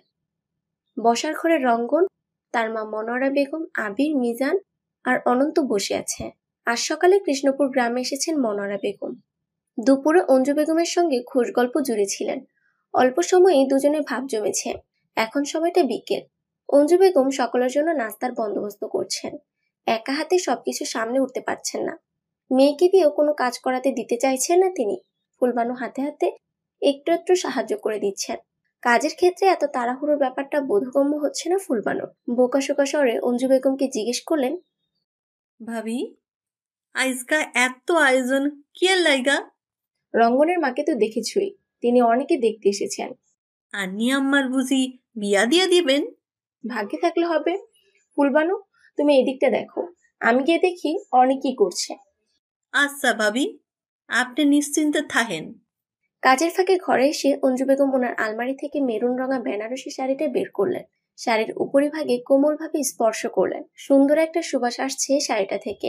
অনেকদিন ধরে ওনার স্বপ্ন এই শাড়ি পরিহিত অনিশাকে দেখে চোখ জুড়াবেন তিনি। আজ সেই দিন এলো যেন। এই শাড়িটা পরে নে, পরলে একটু সাজিস আর চুল বিনুনি গেঁথে নিবি। তুমি শাড়ি পরিয়ে দাও আম্মা। বস, আমি তোকে সাজিয়ে দিচ্ছি। মায়ের কথা অনুযায়ী আয়নার সামনে গিয়ে বসলো অনিশা। অঞ্জু বেগম মেয়ের মৃগনয়নায় ঘাড় কাজল লেপটে দিলেন। লম্বা কৃষ্ণগুচ্ছ কেশ বিনুনি গেঁথে দিলেন। বেশ কিছুটা সময় নিয়ে মেরুন রঙা বেনারসিটা পরিয়ে দিলেন। কয়েকটা সেফটি পিনও লাগিয়ে দিলেন, যেন কোনো সমস্যা না হয়। মেয়েকে আয়নার সামনে দাঁড় করালেন। আয়নায় অনিশার প্রতিবিম্ব স্পষ্ট দৃশ্যমান। মেয়ের চিবুক ছুঁয়ে মুখটা উঁচু করলেন অঞ্জু বেগম। মাশাআল্লাহ, ভীষণ সুস্থি দেখাচ্ছে আমার অনেকে। অনিশা কিছু বলল না। অঞ্জু বেগমের চোখ দুটো টলমল করছে, যে কোনো মুহূর্তে গড়িয়ে পড়তে পারে। বেশ কয়েকবার চোখের পলক ফেলে টলমল করতে থাকা অশ্রু শুষে নিলেন। পুরোটাই অনিশার দৃষ্টির অন্তরালে। এরপর কিছু না বলে ঘর থেকে বেরিয়ে গেলেন অঞ্জু বেগম। মায়ের হাব ভাব খানিকটা বুঝতে অসুবিধা হলো অনিশার। টেবিলের উপর বিভিন্ন ধরনের নাস্তা দেওয়া হয়েছে। রান্নাঘর থেকে একটা একটা ট্রেতে করে নিয়ে আসছে ফুলবানু। কথাবার্তা হচ্ছে বড়দের মাঝে। ভালো মন্দ অনেক কথার মাঝে মনোয়ারা বেগম বললেন, অনেক কথাই তো হলো ভাই সাহেব, এখন যদি আপনার মেয়ে নিয়ে আসতেন। স্ত্রী উদ্দেশ্য করে হাশেম মোড়ল বললেন, অঞ্জু, যাও অন্যকে নিয়ে আসো। অঞ্জু বেগম ছুটলেন মেয়ের ঘরের দিকে। কিছুক্ষণ পরে শাড়ির আঁচল দ্বারা ঘুমটা টেনে রাখা অনিশাকে নিয়ে এলেন। অতিরিক্ত নার্ভাসনেসের জন্য হাত পা রীতিমতো কাঁপছে অনিশার। সেকেন্ড 5 সময় নিয়ে নিজেকে ধাতস্থ করলো সে। শান্ত মোলায়েম স্বরে সকলের উদ্দেশ্যে সালাম জানালো। চিকন মেয়েলি কণ্ঠস্বর কর্ণগোচর হতে মনোয়ারা বেগম সেই দিকটায় তাকালেন। মেয়েটাকে দেখে এক পলক থমকালেন তিনি। মনোয়ারা বেগম গভীরভাবে পরখ করলেন অনিশাকে। উজ্জ্বল শ্যামবর্ণের দেহে মেরুন রংটা ফুটে উঠেছে, সেই সাথে ঢেউ খেলানো লম্বা বিনুনি।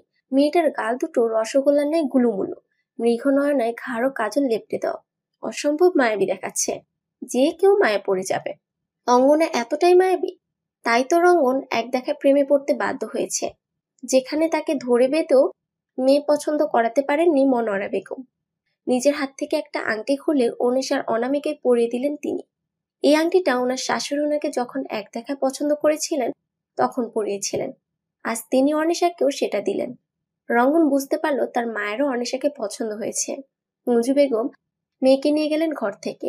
এখন বড়রা কথা বলবেন, তবে পরবর্তী কথা বাড়ানোর আগেই হাশেম মোড়লের উদ্দেশ্যে মনোয়ারা বেগম বললেন, ভাই সাহেব, আমি কি আপনার মেয়ের সঙ্গে আলাদাভাবে কথা বলতে পারি?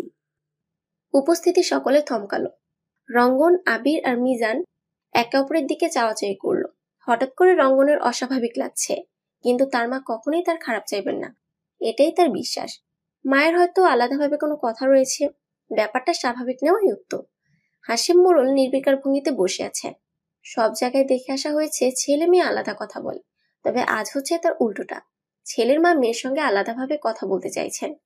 বিষয়টা একদমই অন্যরকম লাগছে। তারপরও অকপটে হাশেম মোড়ল রাজি হয়ে গেলেন। মনোয়ারা বেগম গেলেন অনিশার ঘরের সামনে। দরজা অনেকটা ভিড়িয়ে রাখা।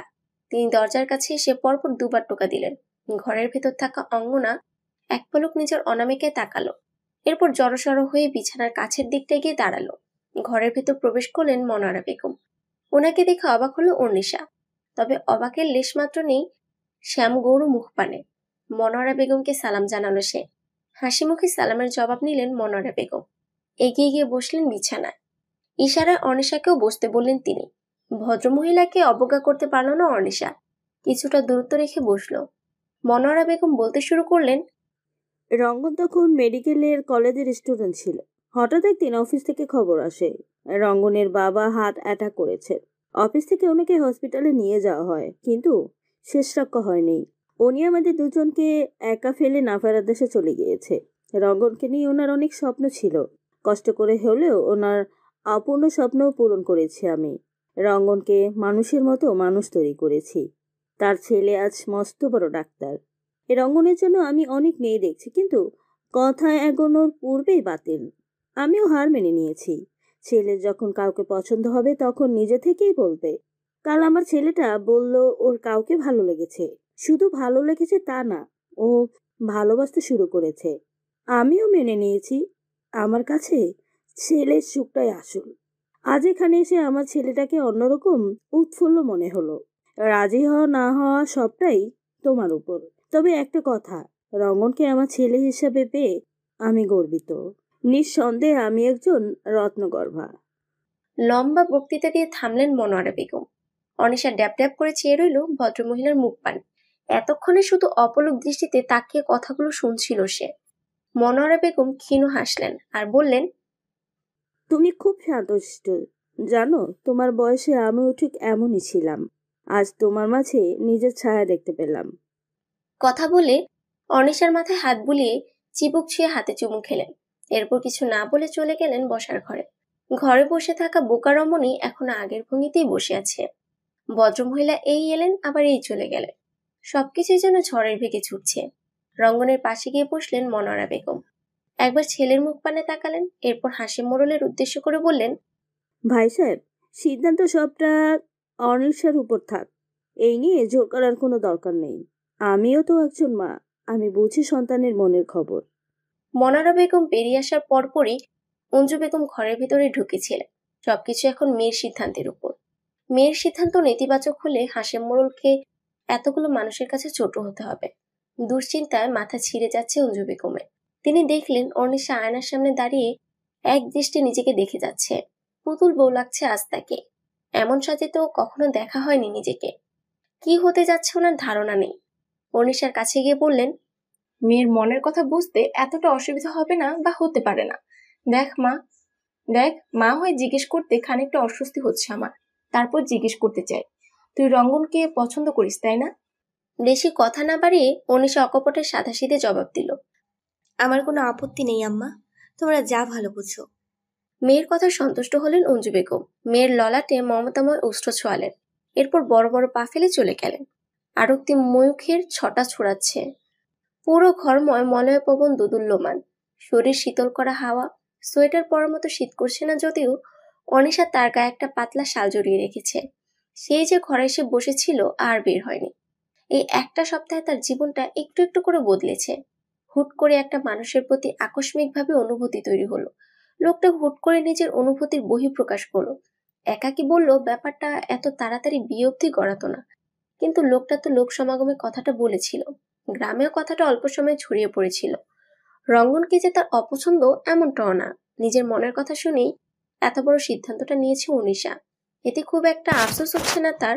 হয়তো এটাই তার অদৃষ্টে ছিল। এক নতুন সম্পর্কে আজন্মকালের জন্য আবদ্ধ হয়ে গেল রঙ্গন অনিশা। দুটো মানুষ মিলিত হলো জীবন সঙ্গী নামক সম্পর্কে। দুটো পরিবার মিলিত হলো কুটুম্বিতা নামক সম্পর্কে। আমার বন্ধু হবে বৌমা। অতিথিশালায় যাওয়ার পূর্বে মনোয়ারা বেগম আবারও অনিশার সঙ্গে দেখা করতে এসেছেন। এসেই এহেন কথাটা বললেন তিনি। সহসা চমকালো অনিশা। জীবনে এই প্রথম শুনছে শাশুড়ি বন্ধুত্ব করতে এসেছে। কখনো এমন কথা শোনেনি বা শোনার ভাগ্য হয়নি তার। কম্পিত কণ্ঠে বলল, বন্ধু? কেন বন্ধু হতে পারি না? সারাদিন বাড়িতে আমি একাই পড়ে থাকি, একা সময় কাটে না। এখন আমার একটা সাথী হয়েছে। খুব শীঘ্রই তোমাকে আমি নিজের কাছে নিয়ে যাব। তোমাকে আমার ভারী পছন্দ হয়েছে বৌমা। অনিশা অবাকের থেকেও অবাক হলো। এমনও শাশুড়ি হয়? হবে হয়তো। এবার মনে হচ্ছে সে কোনো ভুল সিদ্ধান্ত নেয়নি। মুচকি হাসলো অনিশা। শাশুড়ি হিসেবে মনোয়ারা বেগমকে খুব পছন্দ হয়েছে তার। রাতের জন্য ভারী খাবার রান্না করা হচ্ছে। অঞ্জু বেগম প্রথমেই এক চুলায় গরু গোস্ত আর আরেক চুলায় পোলাও রান্না বসিয়ে দিয়েছেন। ফুলবানুকে দিয়েছেন মুরগি কাটতে। বেচারি সে কখন থেকে মুরগি কেটে যাচ্ছেন। 4টি মুরগি আনা হয়েছিল। মানুষও তো কম না। তারপর বাড়ির খাবার কিছুটা বাড়তি করে রাধা হয়। ফুলবানু ওনার ছেলের জন্য বাটিতে করে খাবার নিয়ে যান। আজও তার অন্যথা হবে না। এখন শুধু মুরগির রোস্টটা রান্না করা বাকি আছে। সবজি আর মাছ ভাজা আগিয়ে হয়ে গিয়েছিল। দুপুরে বাড়ির পেছন দিকের পুষ্করিণী থেকে বড় বড় মাছ তোলা হয়েছে। বাড়িতে কুটুম এসেছে বলে কথা। আতিথেয়তার অন্ত রাখবেন না হাসেম মোড়ল। বেশ অনেকগুলো বিকেল অতিবাহিত হয়েছে।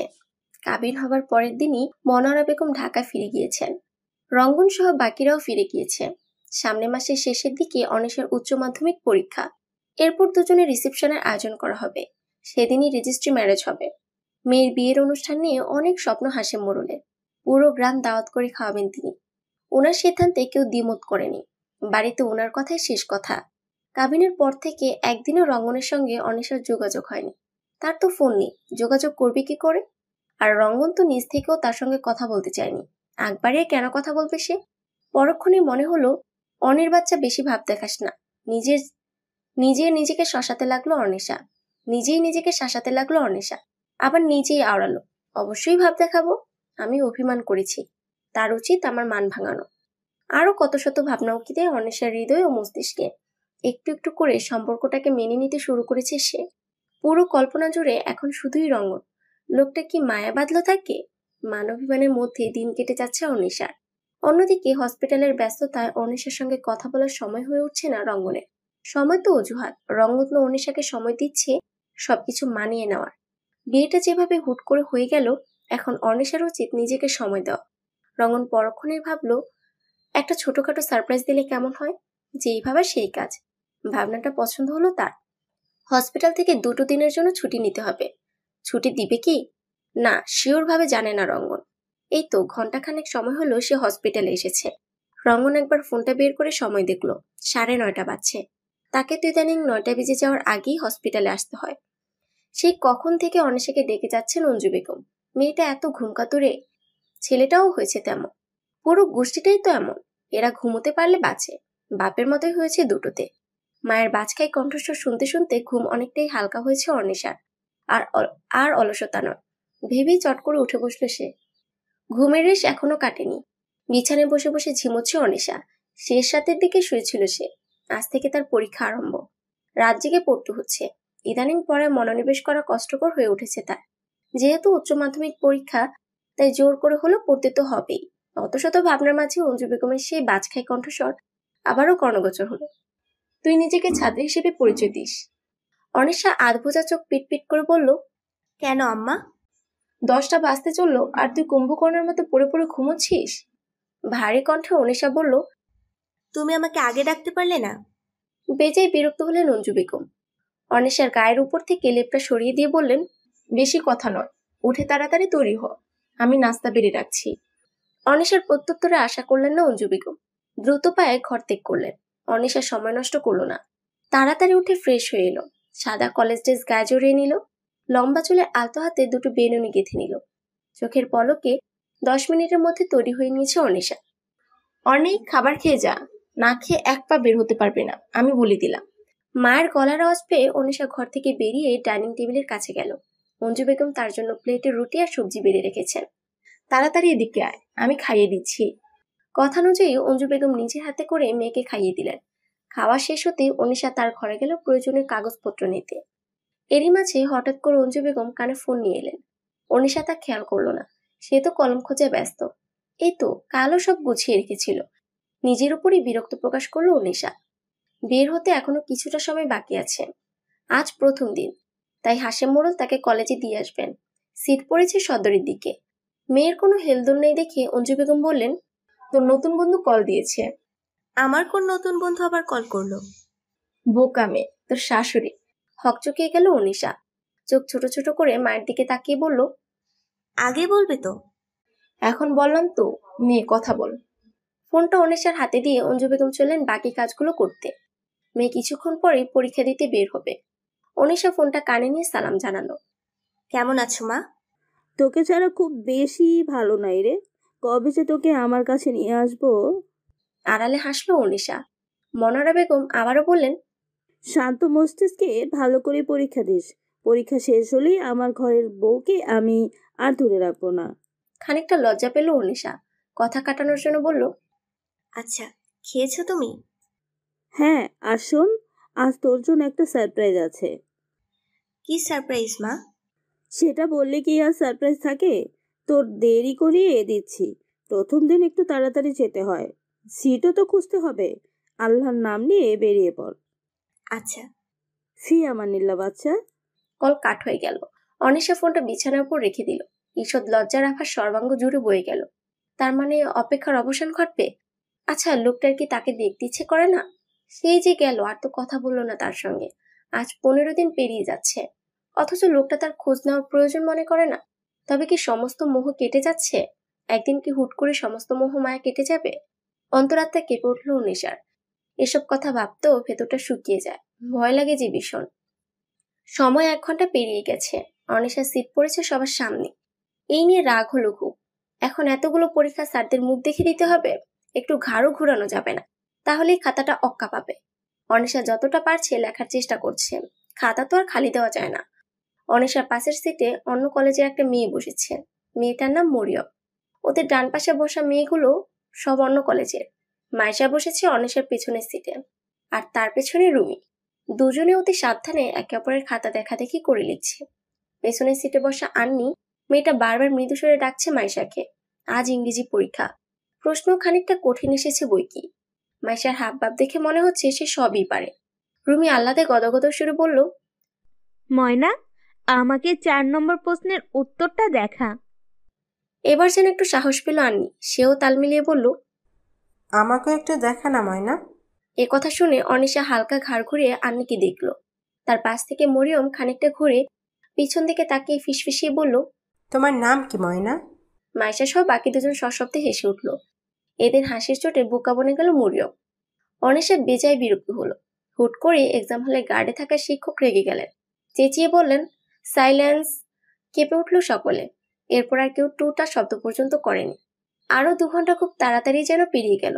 আজকে পরীক্ষা খুব ভালোই হয়েছে। শেষ সময় এসে ওরা একে অপরকে সাহায্য করেছে। মাইশা আর রুমিও সাহায্য করেছে।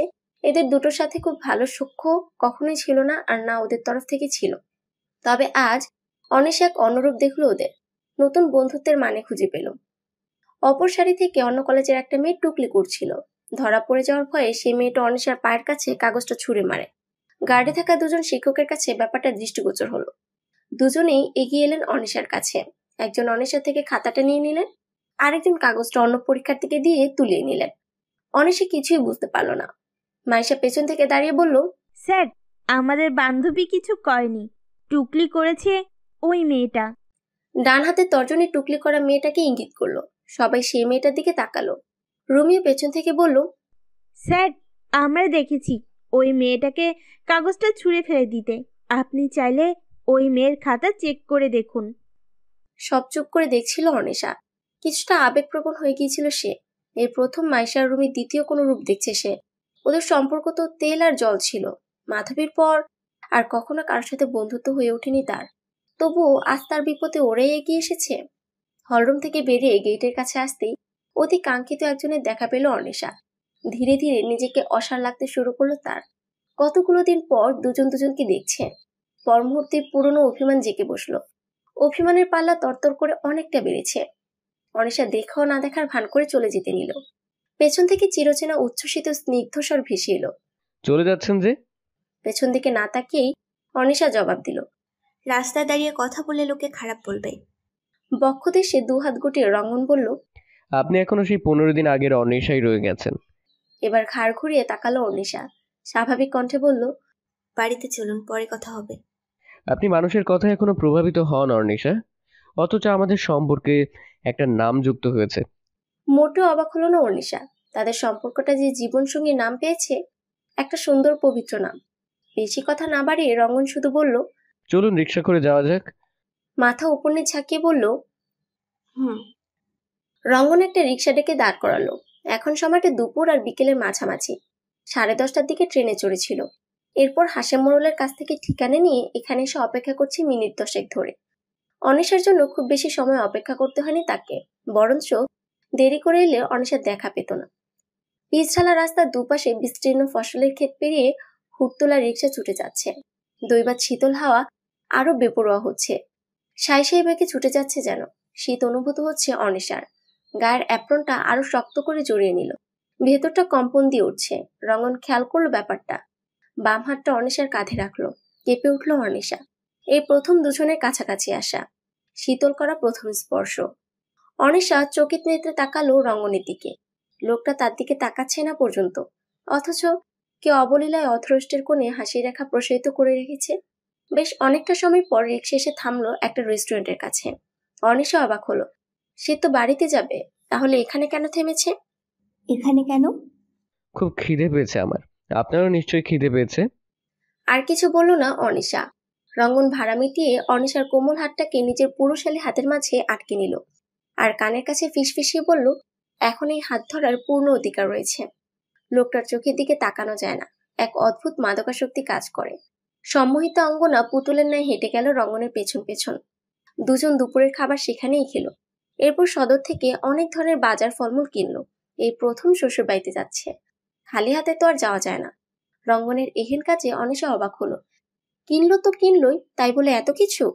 রিক্সা এসে থামলো মোড়ল বাড়ির সামনে।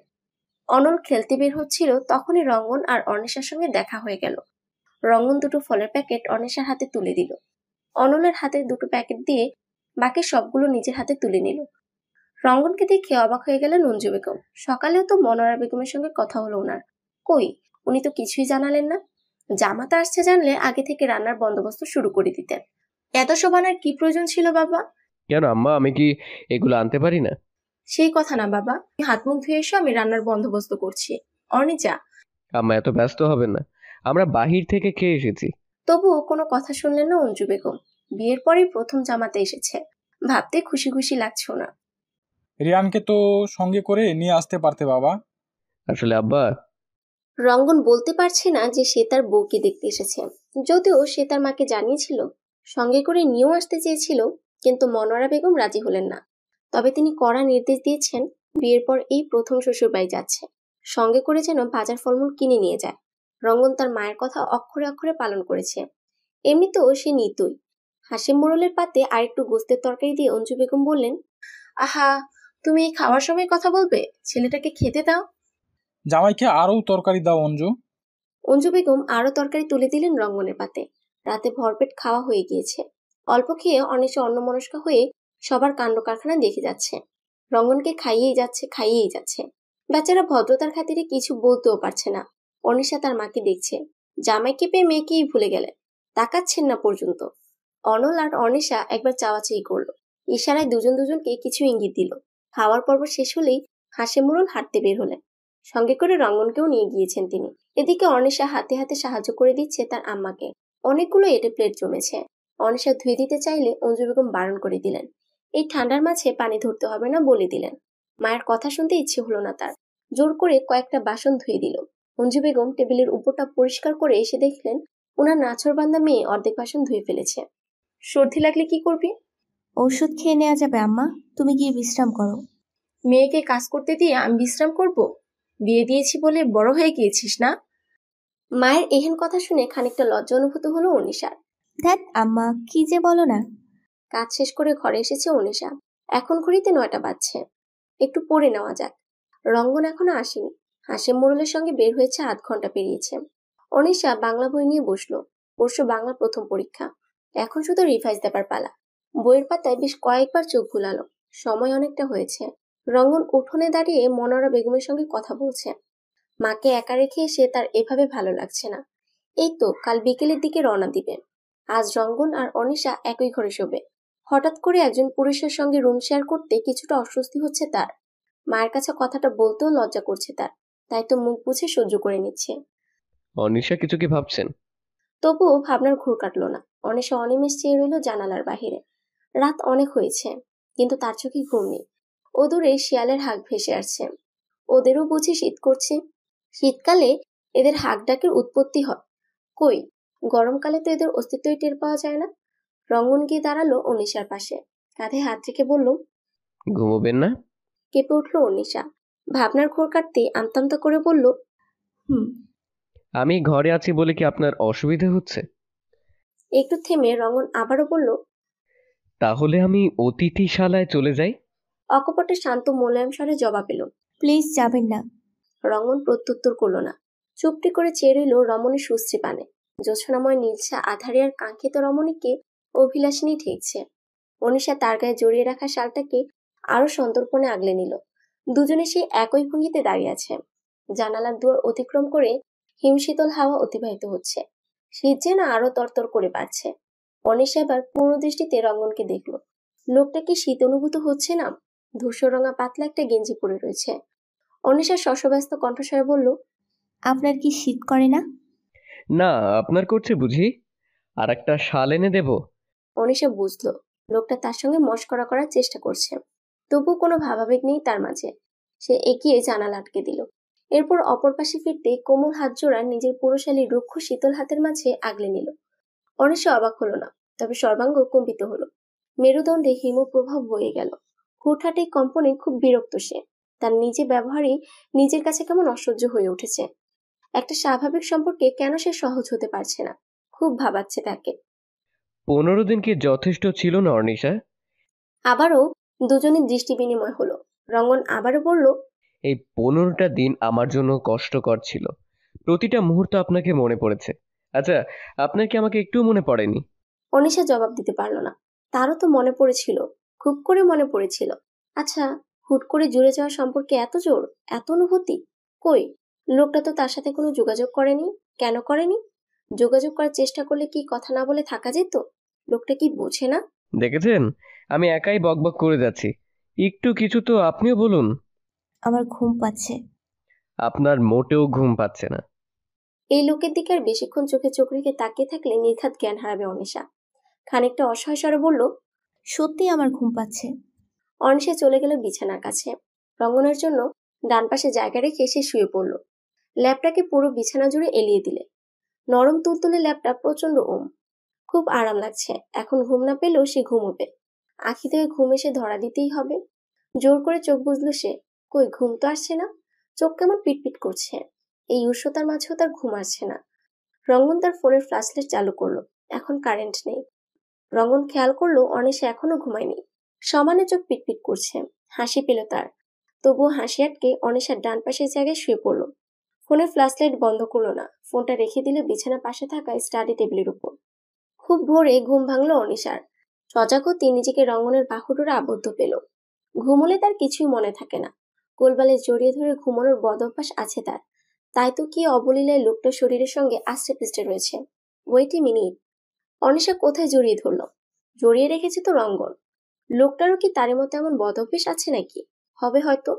কিন্তু অনিশা যে দম বন্ধ হয়ে আসছে, যেন কোনো অজগর সাপ তাকে চেপে ধরেছে। যা বাবা, লোকটাকে সে অজগরের সঙ্গে তুলনা করে ফেলেছে। নিজের উপরই হাসি পেল অনিশার। অতি সন্তর্পণে সরে গেল রঙ্গনের বাহুডোর হতে। সবে বোর হতে শুরু করেছে। মৃদু আজে পাখির কিচিরমিচির ধ্বনি কানে ভেসে আসছে। অন্দিকা কাটতে শুরু করেছে। একটু একটু করে আলোর ছটা মুখরিত হচ্ছে। সকালে খুব ভোরে ঘুম থেকে উঠেছেন অঞ্জু বেগম। উঠেই নামাজ পড়ে কাজে লেগে গিয়েছেন। হাশেম মোড়ল মসজিদে গিয়েছিলেন, এখনো আসেননি। ওনার সঙ্গে রঙ্গনে গিয়েছে। হাশেম মোড়ল যেন নতুন সঙ্গী পেলেন। সকলে একসঙ্গে খাবার খেতে বসেছে। অঞ্জু বেগম হরেক রকমের নাস্তা বানিয়েছেন আজ। খাওয়ার মাঝেই রঙ্গনের ফোন ভাইব্রেট করে উঠল। খাবার সময় ফোন ধরতে ইচ্ছে না হলেও ধরল রঙ্গন। আসসালামু আলাইকুম। অপর প্রান্তের কোনো কথা শুনতে পেল না এখানে উপস্থিত বাকিরা। রঙ্গন এবার বলল, কিন্তু স্যার, আমি তো শ্বশুর। এখন রওনা দিলে আমার ফিরতে অনেকটা সময় লাগবে স্যার। ওকে স্যার, আল্লাহ হাফেজ। ফোন কাট হয়ে গেল। একটা ইমার্জেন্সি পড়ে গিয়েছে, এখনই চলে যেতে হবে রঙ্গনকে। এ ব্যাপারে ভারী বিরক্ত হলো সে। তার বিকেলে যাওয়ার কথা ছিল, কিন্তু এখন তাড়াহুড়ো করতে হবে, ভাল লাগে না। রঙ্গনকে চিন্তিত দেখে হাসি মোড়ল শুধালেন, কিছু হয়েছে বাবা? জি আব্বা, আমাকে এক্ষুনি ঢাকা যেতে হবে। হসপিটালে একটা ইমার্জেন্সি এসেছে। বিকেলের দিকে একটা অপারেশন আছে। আর একজন ডক্টর ছিল, তিনি এই মুহূর্তে দেশের বাহিরে।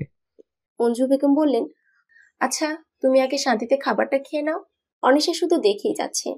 এই বিষয়ে কি বা বলার আছে তার? আর খাবার সময় কথা বলতে বিরক্ত লাগে তার। রঙ্গন চলে যাবে ভাবতেই খানিকটা খারাপ লাগলো অনিশার। মুখটা ছোট হয়ে গিয়েছে। অনল নিজের মতো করে খেয়েই যাচ্ছে। অঞ্জু বেগম আরো দুটো রুটি আর গরু গোস্তের তরকারি রঙ্গনের পাতে তুলে দিলেন। খাওয়া শেষে অনিশা আগেই ঘরে চলে এসেছে। এসেই রঙ্গনের যাবতীয় সবকিছু বিছানার উপর গুছিয়ে রাখলো। রঙ্গন ঘরে এসে তাড়াহুড়ো করতে শুরু করলো। তার এভাবে তাড়াহুড়ো করতে দেখে অনিশা বলল, এত তাড়াহুড়ো করছেন কেন? দেরি হলে ট্রেন পাবো না। বাসে করে যেতে হলে সময় লাগবে খুব। তবুও এত তাড়াহুড়ো করবেন না। আপনার কি প্রয়োজন বলুন, আমি এনে দিচ্ছি। আমার আপনাকে প্রয়োজন অর্নিশা। কথাটা আবছা শুনেও বুঝতে পারল না অনিশা। ভ্রুযুগল কুঁচকে এলো তার। বোকাশোকা স্বরে শুধালো, কিছু বললেন? রঙ্গন ডান বামে মাথা ঝাঁকালো শুধু। এরই মাঝে তৈরি হয়ে নিল লোকটা। অনিশা শুধু দেখেই যাচ্ছে। যাবার মুহূর্ত চলে এসেছে। রঙ্গন তার ফোন মানিব্যাগ পকেটে নিল। অনিশা, একটু কাছে আসবেন? ধীর পায়ে রঙ্গনের কাছে গেল অনিশা। কিছু বলার জন্য উদ্যত হতেই রঙন তার কপালে অধরষ্ট ছোঁয়ালো। অবাকের থেকে অবাক হলো অনিশা।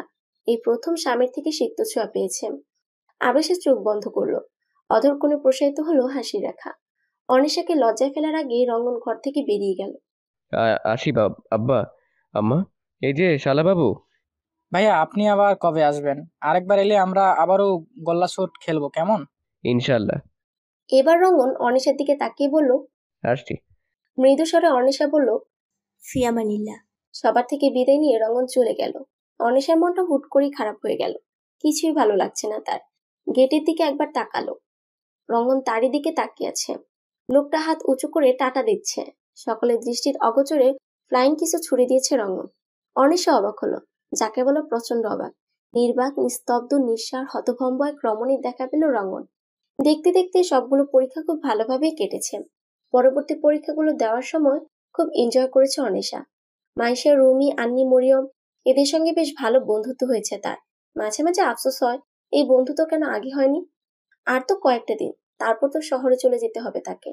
ইতিমধ্যে সমস্ত আয়োজন শুরু হয়ে গিয়েছে। গ্রামের বেশিরভাগ মানুষকে আমন্ত্রণ করা হয়ে গিয়েছে। অনিশার দাদু বাড়ির অবশিষ্ট কেউ নেই। নানু বাড়িতে আছে সেই একজন মামা আর ওনার পরিবার। উনিও হয়তো রওনা দিয়ে দিয়েছেন। আদরের একমাত্র ভাগ্নির বিয়ের শুভ অনুষ্ঠান বলে কথা।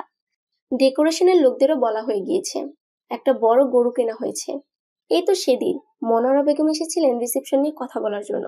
শুক্রবারে এখানে বিয়ের আয়োজন আর রবিবার রঙ্গনদের ফ্ল্যাটে ছোটখাটো আয়োজন করা হবে। সবকিছু যেন খুব তাড়াতাড়ি হয়ে যাচ্ছে। এই তো সেদিন প্রথম দেখা হলো রঙ্গনের সঙ্গে। এরপর অপ্রত্যাশিত একটা ঘটনা। তারপর কাঙ্ক্ষিত সেই দিন, যেদিন দুজনের জীবন একই সুতোয় বাঁধা পড়েছিল। তারপর তার উচ্চ মাধ্যমিক পরীক্ষা। এখন সবাই মেতেছে বিয়ের আমেজে। ভাবতেই অনিশার মনটা বিষাদ মেঘমালায় ঢেকে যাচ্ছে। আব্বা আম্মা আর আদরের ছোট ভাইকে ছেড়ে বহুদূরে পাড়ি জমাতে হবে। এক নতুন ঠিকানা, নতুন সংসার। অঞ্জু বেগম সবসময় চাইতেন ওনার মেয়ের যেন কাছে পিঠে কোথাও বিয়ে হয়, কিন্তু ভাগ্যে বুঝি অন্য কিছু ছিল। মেয়েকে চোখের আড়াল করতে ওনার বুক কেঁপে ওঠে। তবুও তিনি অপারগ। মেয়ে হয়েছে, শ্বশুর বাড়ি তো একদিন যেতেই হবে। এই সত্যিটা তো আর এড়িয়ে যাওয়া যায় না। সত্যিটা যতই তিক্ত হোক, তা হজম করতেই হয়। এই সত্যিটা তো তিক্ত না। নতুন জীবন, নতুন কিছু আশা, নতুন দিনের সূচনা। মোড়ল বাড়িতে উৎসব মেতে উঠেছে। বাড়ির বড় মেয়ের বিয়ে আজ। সকাল থেকেই আয়োজনের শেষ নেই। বড় হাঁড়িতে করে গরুর গোস্ত দিয়ে ভুনা খিচুড়ি রান্না হয়েছে। সবকিছুই মেহমানদের জন্য। কাল থেকেই অতিথি আপ্যায়নের অন্ত রাখছেন না হাশেম মোড়ল। কতদিনের লালিত স্বপ্ন ওনার। খুব ব্যস্ত সময় কাটছে হাশেম মোড়লের। পরিবারকে সময় দিতে পারছে না খুব একটা। এদিকে রাতে দেরি করে ঘুমানোর ফলে এখনো পড়ে পড়ে ঘুমোচ্ছে অনিশা। ব্যাপারটা এমন হয়েছে যে যার বিয়ে তার হুঁশ নেই, পাড়াপড়শির ঘুম নেই। অনেক রাত অব্দি দুজনের প্রণয়ালাপ হয়েছে, তাই বেশ রাত অব্দি জেগেছিল অনিশা। এই কদিনে বেশ ভাব জমেছে দুজনের। দুজন দুজনকে এখনো ভালোবাসার কথাটা বলতে পারেনি। অনিশা লজ্জা বলতে পারছে না। অন্যদিকে রঙনও খানিকটা লজ্জা অভিভূত। অঞ্জু বেগম মেয়েকে ডাকতে এসে দেখলেন ওনার মেয়ে এখনো পড়ে পড়ে ঘুমোচ্ছে। গালে লিয়ে খানিকটা হাসলেন তিনি।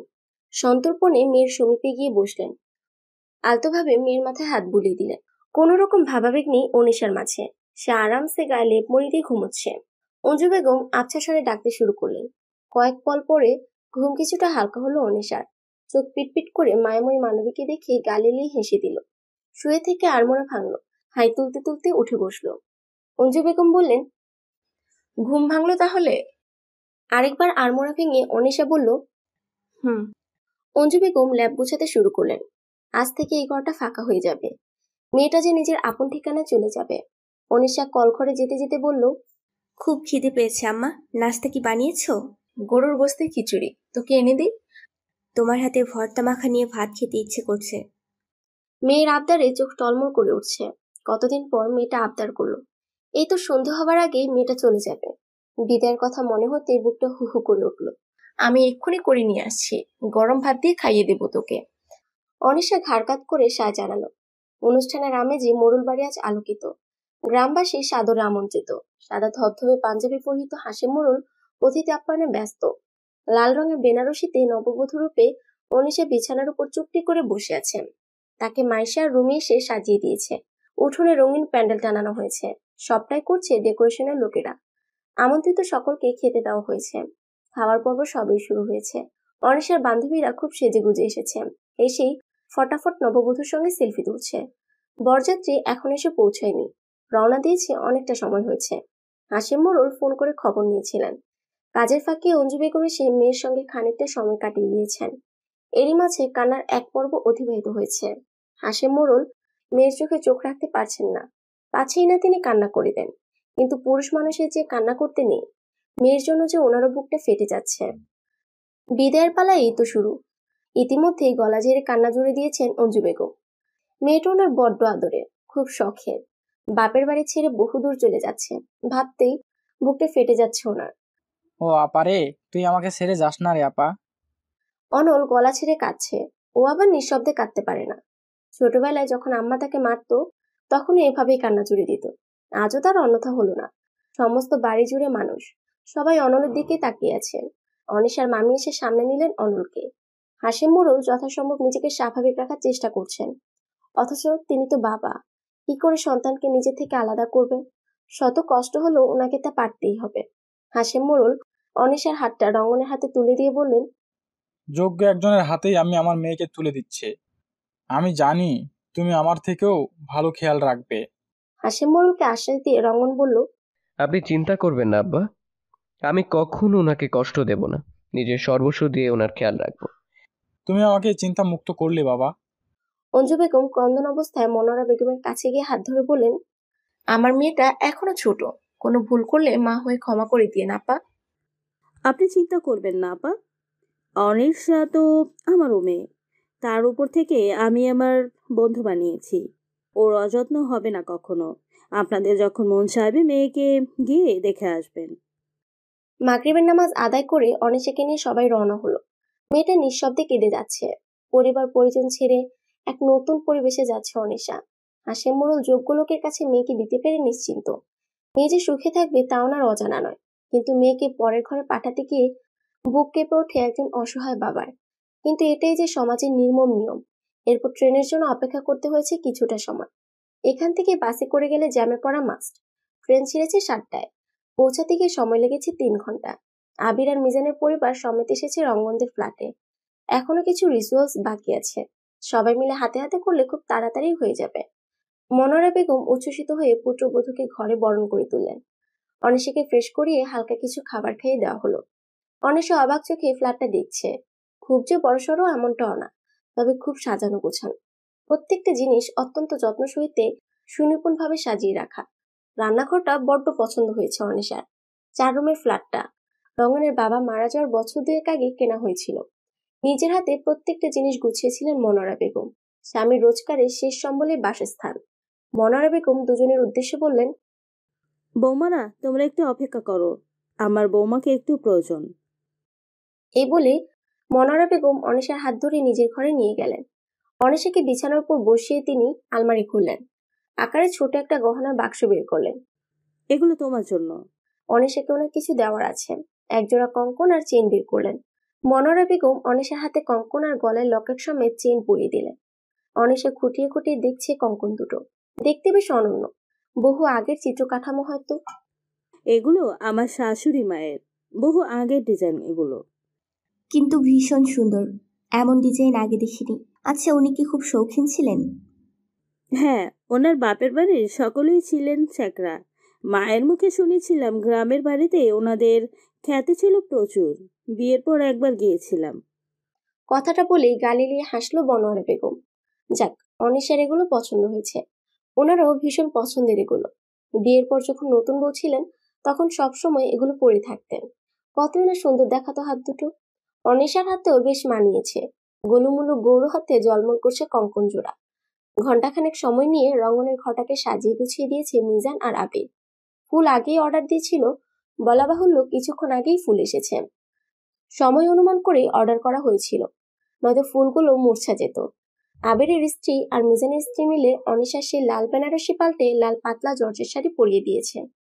এরকম পাতলা শাড়ি কখনো পরেনি অনিশা। কিছুটা অস্বস্তি হচ্ছে বইকি, তবুও কিছুটি বলল না। লাল ফুলের সাদা চাদর, তার উপর গোলাপ, ডালিয়া আর রজনীগন্ধা দিয়ে সাজানো। অনিশাকে বিছানার মধ্যেখানে বসিয়ে রাখা হয়েছে। ঘড়ির কাঁটা গুনে গুনে 11:30 ঠকঠক করছে। সময় তরতর করে বাড়ছে। রঙ্গন এখনো আসেনি। আবির, মিজান আর ওদের পরিবার মাত্রই বেরিয়ে গেল। মনোরা বেগম ঘুমিয়ে পড়েছেন। ওনার হাই পাওয়ারের কিছু ওষুধ রয়েছে। রঙ্গন বাকিদের এগিয়ে দিয়ে সদর দরজা ভালো করে আটকে এসেছে। এরপর ধীর পায়ে নিজের ঘরের দিকে অগ্রসর হতে লাগলো। বুকের ভেতরে দ্রিম দ্রিম তরঙ্গ বাজছে। ঘরে এসে দুয়ার আটকে দিল রঙ্গন। আলমারি থেকে একটা খাম বের করে ড্রেসিং টেবিলের উপরে রাখলো। এটা আপনার অধিকার, আপনার যেভাবে ইচ্ছে খরচ করবেন। এখন থেকে আপনার সমস্ত শখ আহ্লাদ পূরণের দায়িত্ব আমার। অনিশা চেয়ে রইল রঙ্গনের দিকে। ধীর পায়ে রঙ্গন গেল অনিশার কাছে, খানিকটা সমীপে গিয়ে বসলো আর বলল, আমি আপনার বন্ধু হতে চাই, যাকে আপনি আপনার মনে প্রতিটি অনুভূতির কথা একটা খোলা বইয়ের মতো উপস্থাপন করতে পারবেন। মায়ের পর আপনার অগ্রাধিকার সব থেকে বেশি আমার জীবনে, শুধু আমাকে সেই অধিকারটা দেবেন। মন্ত্রমুগ্ধের ন্যায় চেয়ে রইল অনিশা। লোকটা কথার প্রত্যুত্তরে পুতুলের ন্যায় মাথা কাত করে জবাব দিল, আই লাভ ইউ অনিশা। একটু থেকে রঙ্গন আবারও বলল, আমি আপনাকে ভালোবাসি অনিশা। অধর কোণে কিঞ্চিত হাসি রেখা উকি দিল। হৃৎপিণ্ডে ড্রিম ড্রিম আওয়াজ শোনা যাচ্ছে। বক্ষপিঞ্জরে আটকে থাকা পাখিটা ক্রমশ ছটফট করছে। সে কি মুক্তি পেতে চাচ্ছে নাকি অন্য কিছুর আভাস দিচ্ছে? আজ অনিশাও কিছু বলতে চায়। ভালোবাসার কথা তো তারও বলতে ইচ্ছে করে, কিন্তু লজ্জা নামক বস্তু তাকে দাবিয়ে রাখে। মনের গহীনে লুকায়িত কথাটা কিছুতেই মুখে আনতে পারে না। তবুও খানিকটা সাহস যুগে কম্পিত নিম্নস্বরে বলল, ভালোবাসি। কয়েক মুহূর্তের জন্য থমকে গেল রঙ্গন। চোখের পলক যেন পড়ছে না। আজ সে সার্থক। পছন্দের মানুষটার মনে ভালোবাসার অনুভূতি তৈরি করতে পেরেছে। অনিশা লোকটার চোখে চোখ রাখলো। রঙ্গন আবারও বলল, আরেকবার বলবেন অনিশা? ভালোবাসি ভালোবাসি ভালোবাসি। পুরুষ তার শখের নারীর মুখে একটু ভালোবাসি কথাটা শোনার জন্য সবকিছু করতে পারে। অনিশার মুখে ভালোবাসি শব্দটা শুনে তীব্র আনন্দে আখিজোড়া সিক্ত হলো রঙ্গনের।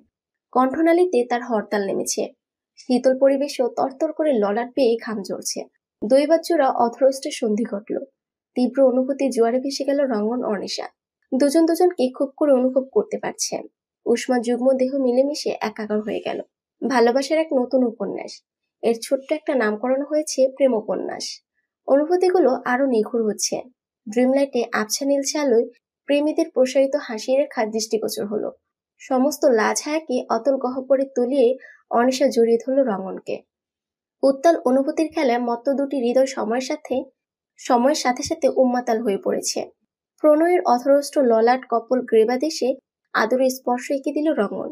এমন আদুরে কামনীয় স্পর্শে আরো ছটফট করতে শুরু করলো অনিশা। রঙ্গনের স্পর্শগুলো আরো গভীর এবং আদুরে ব্যথায় পরিণত হলো। মিলিত হলো দুটি দেহ, দুটি হৃদয়। নিস্তব্ধ আধারিয়া কামরায় জোড়া কপতি একে অপরে গভীর আলিঙ্গনে লিপ্ত রয়েছে। ঘুম নেই কারোরই অক্ষি কোটরে। অনিশার কপালে আর্দ্র অধরষ্ট ছোঁয়ালো রঙ্গন। এরপর দু পঙ্ক্তির একটা শ্লোক বলল, চিত্ত জুড়ে অনুভূতির ঢেউ, প্রবহমান উত্তাল, যুগ্ম অনুরাগী মত্ত মাতোয়ারা উন্মাতাল। সমাপ্ত।